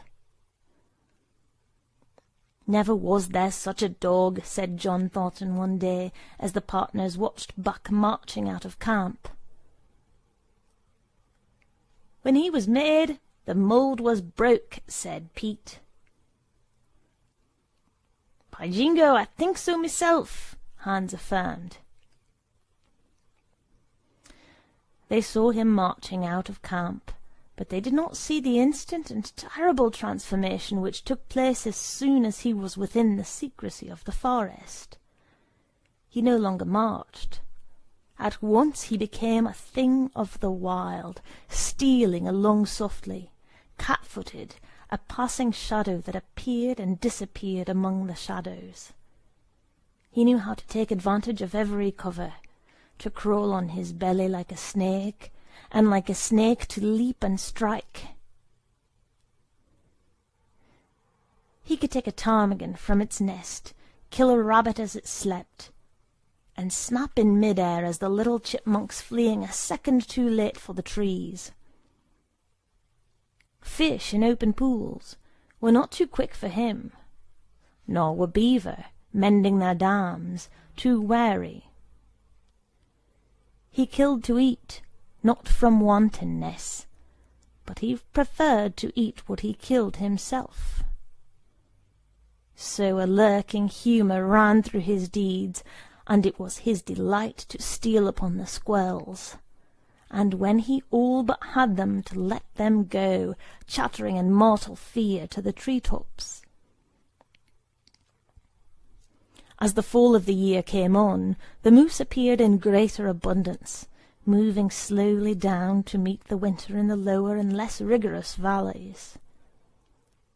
Buck had already dragged down a stray part-grown calf, but he wished strongly for larger and more formidable quarry, and he came upon it one day on the divide at the head of a creek. A band of 20 moose had crossed over from the land of streams and timber, and chief among them was a great bull. He was in a savage temper, and, standing over 6 feet from the ground, was as formidable an antagonist as even Buck could desire. Back and forth the bull tossed his great palmated antlers, branching to 14 points and embracing 7 feet within the tips. His small eyes burned with a vicious and bitter light, while he roared with fury at sight of Buck. From the bull's side, just forward of the flank, protruded a feathered arrow end, which accounted for his savageness. Guided by that instinct which came from the old hunting days of the primordial world, Buck proceeded to cut the bull out from the herd. It was no slight task. He would bark and dance about in front of the bull, just out of reach of the great antlers and of the terrible splay hoofs which could have stamped his life out with a single blow. Unable to turn his back on the fanged danger and go on, the bull would be driven into paroxysms of rage. At such moments he charged Buck, who retreated craftily, luring him on by a simulated inability to escape. But when he was thus separated from his fellows, 2 or 3 of the younger bulls would charge back upon Buck and enable the wounded bull to rejoin the herd. There is a patience of the wild, dogged, tireless, persistent as life itself, that holds motionless for endless hours the spider in its web, the snake in its coils, the panther in its ambuscade. This patience belongs peculiarly to life when it hunts its living food, and belonged to Buck as he clung to the flank of the herd, retarding its march, irritating the young bulls, worrying the cows with their half-grown calves, and driving the wounded bull mad with helpless rage. For half a day this continued. Buck multiplied himself, attacking from all sides, enveloping the herd in a whirlwind of menace, cutting out his victim as fast as it could rejoin its mates, wearing out the patience of creatures preyed upon, which is a lesser patience than that of creatures preying. As the day wore along, and the sun dropped to its bed in the northwest, the darkness had come back, and the full nights were 6 hours long. The young bulls retraced their steps more and more reluctantly to the aid of their beset leader. The down-coming winter was harrying them on to the lower levels, and it seemed they could never shake off this tireless creature that held them back. Besides, it was not the life of the herd, or of the young bulls, that was threatened. The life of only one member was demanded, which was a remoter interest than their lives, and in the end they were content to pay the toll. As twilight fell, the old bull stood with lowered head, watching his mates, the cows he had known, the calves he had fathered, the bulls he had mastered, as they shambled on at a rapid pace through the fading light. He could not follow, for before his nose leaped the merciless fanged terror that would not let him go. 300 weight more than half a ton he weighed. He had lived a long, strong life, full of fight and struggle, and at the end he faced death at the teeth of a creature whose head did not reach beyond his great knuckled knees. From then on, night and day, Buck never left his prey, never gave it a moment's rest, never permitted it to browse the leaves of trees or the shoots of young birch and willow. Nor did he give the wounded bull opportunity to slake his burning thirst in the slender trickling streams they crossed. Often, in desperation, he burst into long stretches of flight. At such times Buck did not attempt to stay him, but loped easily at his heels, satisfied with the way the game was played, lying down when the moose stood still, attacking him fiercely when he strove to eat or drink. The great head dropped more and more under its tree of horns, and the shambling trot grew weak and weaker. He took to standing for long periods, with nose to the ground and dejected ears dropped limply, and Buck found more time in which to get water for himself and in which to rest. At such moments, panting with red lolling tongue and with eyes fixed upon the big bull, it appeared to Buck that a change was coming over the face of things. He could feel a new stir in the land. As the moose were coming into the land, other kinds of life were coming in. Forest and stream and air seemed palpitant with their presence. The news of it was borne in upon him, not by sight or sound or smell, but by some other and subtler sense. He heard nothing, saw nothing, yet knew that the land was somehow different, that through it strange things were afoot and ranging, and he resolved to investigate after he finished the business in hand. At last, at the end of the 4th day, he pulled the great moose down. For a day and night he remained by the kill, eating and sleeping, turn and turn about. Then, rested, refreshed, and strong, he turned his face toward camp and John Thornton. He broke into the long, easy lope, and went on hour after hour, never at loss for the tangled way, heading straight home through strange country with a certitude of direction that put man and his magnetic needle to shame. As he held on, he became more and more conscious of the new stir in the land. There was life abroad in it, different from the life which had been there throughout the summer. No longer was this fact borne in upon him in some subtle, mysterious way. The birds talked of it, the squirrels chattered about it, the very breeze whispered of it. Several times he stopped and drew in the fresh morning air in great sniffs, reading a message which made him leap on with greater speed. He was oppressed with a sense of calamity happening, if it were not calamity already happened.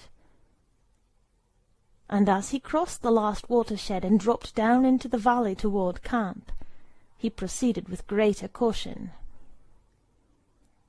3 miles away he came upon a fresh trail that set his neck hair rippling and bristling. It led straight toward camp and John Thornton. Buck hurried on swiftly and stealthily, every nerve straining and tense, alert to the multitudinous detail which told a story, all but the end. His nose gave him a varying description of the passage of the life of the hills of which he was travelling. He remarked the pregnant silence of the forest.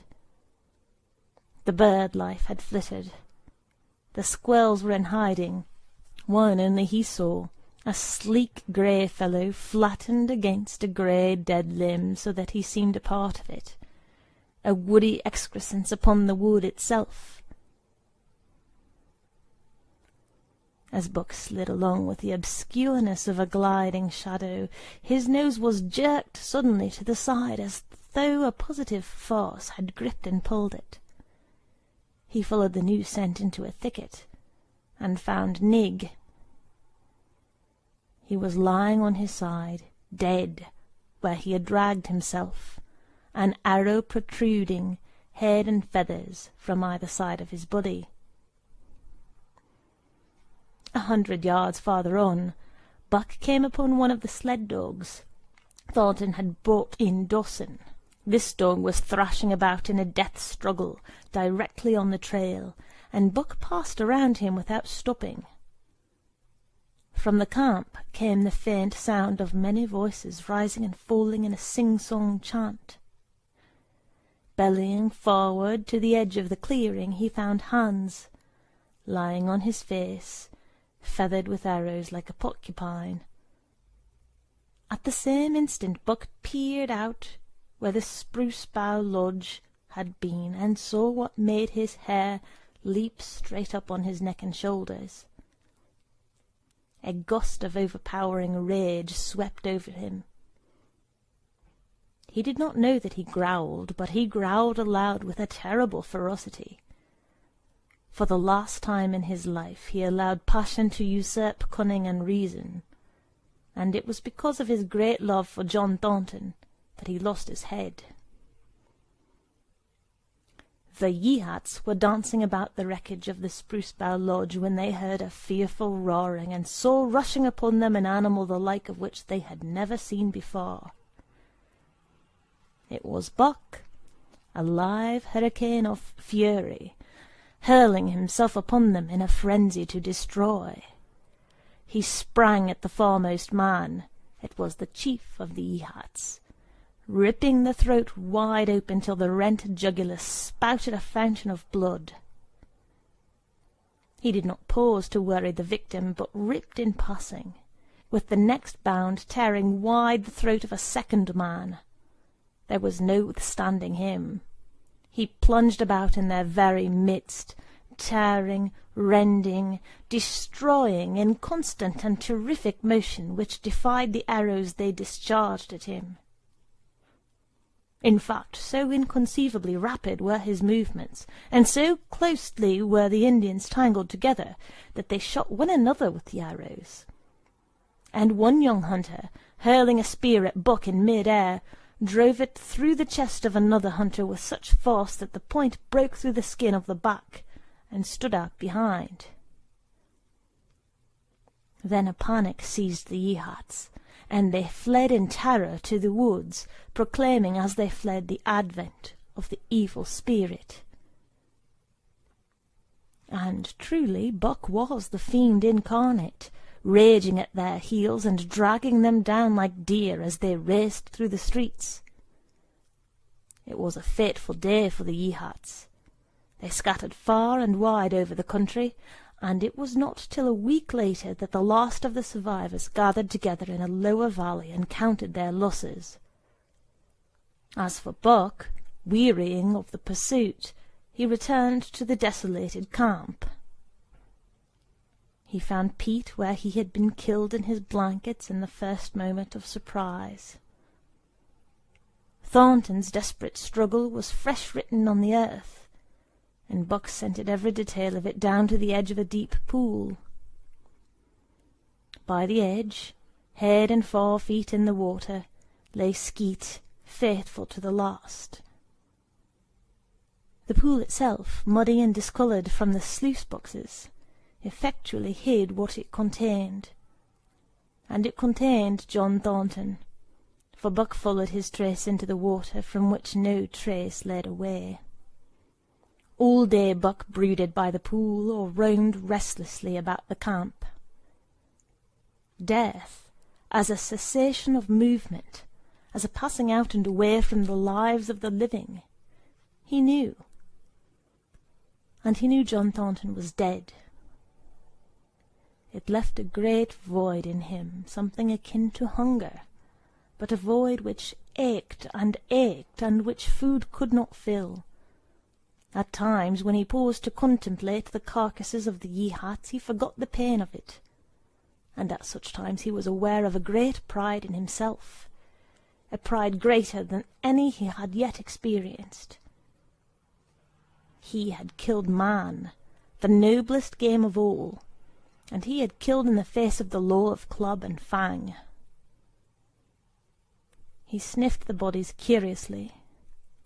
They had died so easily. It was harder to kill a husky dog than them. They were no match at all, were it not for their arrows and spears and clubs. Thenceforward he would be unafraid of them, except when they bore in their hands their arrows, spears, and clubs. Night came on, and a full moon rose high over the trees into the sky, lighting the land till it lay bathed in ghostly light. And with the coming of the night, brooding and mourning by the pool, Buck became alive to a stirring of the new life in the forest, other than that which the Yeehats had made. He stood up, listening and scenting. From far away drifted a faint, sharp yelp, followed by a chorus of similar sharp yelps. After the moments passed, the yelps grew closer and louder. Again Buck knew them as things heard in that other world which persisted in his memory. He walked to the centre of the open space and listened. It was the call, the many-noted call, sounding more luringly and compellingly than ever before. And as never before, he was ready to obey. John Thornton was dead. The last tie was broken. Man, and the claims of man, no longer bound him. hunting their living meat, as the Yeehats were hunting it, on the flanks of the migrating moose, the wolf-pack had at last crossed over from the land of streams and timber and invaded Buck's Valley. Into the clearing where the moonlight streamed they poured in a silvery flood. And in the centre of the clearing stood Buck, motionless as a statue, waiting their coming. They were awed, so still and large he stood, and a moment's pause fell, till the boldest one leaped straight for him. Like a flash Buck struck, breaking the neck. Then he stood without movement as before, the stricken wolf rolling in agony behind him. 3 others tried it in sharp succession, and one after the other they drew back, streaming blood from slashed throats or shoulders. This was sufficient to fling the whole pack forward, pell-mell, crowded together, blocked and confused by its eagerness to pull down the prey. Buck's marvellous quickness and agility stood him in good stead. Pivoting on his hind legs and snapping and gashing, he was everywhere at once, presenting a front which was apparently unbroken, so swiftly did he whirl and guard from side to side. But to prevent them from getting behind him, he was forced back, down past the pool and into the creek bed, till he brought up against a high gravel bank. He worked along to a right angle in the bank, which men had made in the course of mining, and in this angle he came to bay, protecting on 3 sides and with nothing to do but face the front. And so well did he face it, that at the end of half an hour the wolves drew back discomfited. The tongues of all were out and lolling, the white fangs showing cruelly white in the moonlight. Some were lying down with heads raised and ears pricked forward, others stood on their feet watching him, and still others were lapping water from the pool. One wolf, long and lean and grey, advanced cautiously, in a friendly manner, and Buck recognized the wild brother with whom he had run for a night and a day. He was whining softly, and as Buck whined, they touched noses.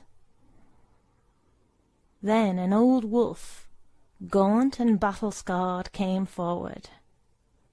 Buck writhed his lips into the preliminary of a snarl, but sniffed noses with him, whereupon the old wolf sat down, pointed nose at the moon, and broke out the long wolf howl. The others sat down and howled, and now the call came to Buck in unmistakable accents. He, too, sat down and howled. This over, he came out of his angle, and the pack crowded around him, sniffing in half-friendly, half-savage manner. The leaders lifted the yelp of the pack, and sprang away into the woods. The wolves swung in behind, yelping in chorus. And Buck ran with them, side by side with the wild brother, yelping as he ran. And here may well end the story of Buck. The years were not many when the Yeehats noted a change in the breed of timber wolves, for some were seen with splashes of brown on head and muzzle, and with a rift of white centering down the chest. But more remarkable than this, the Yeehats tell of a ghost dog that runs at the head of the pack. They are afraid of this ghost dog, for it has cunning greater than they, stealing from their camps in fierce winters, robbing their traps, slaying their dogs, and defying their bravest hunters. Nay, the tale grows worse.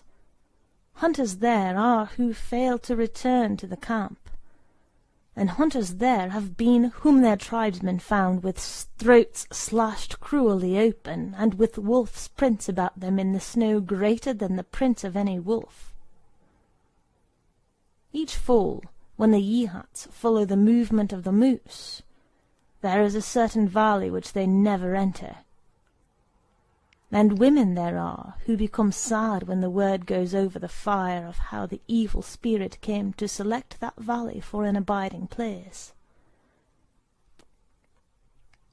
In the summers there is one visitor, however, to that valley, of which the Yeehats do not know.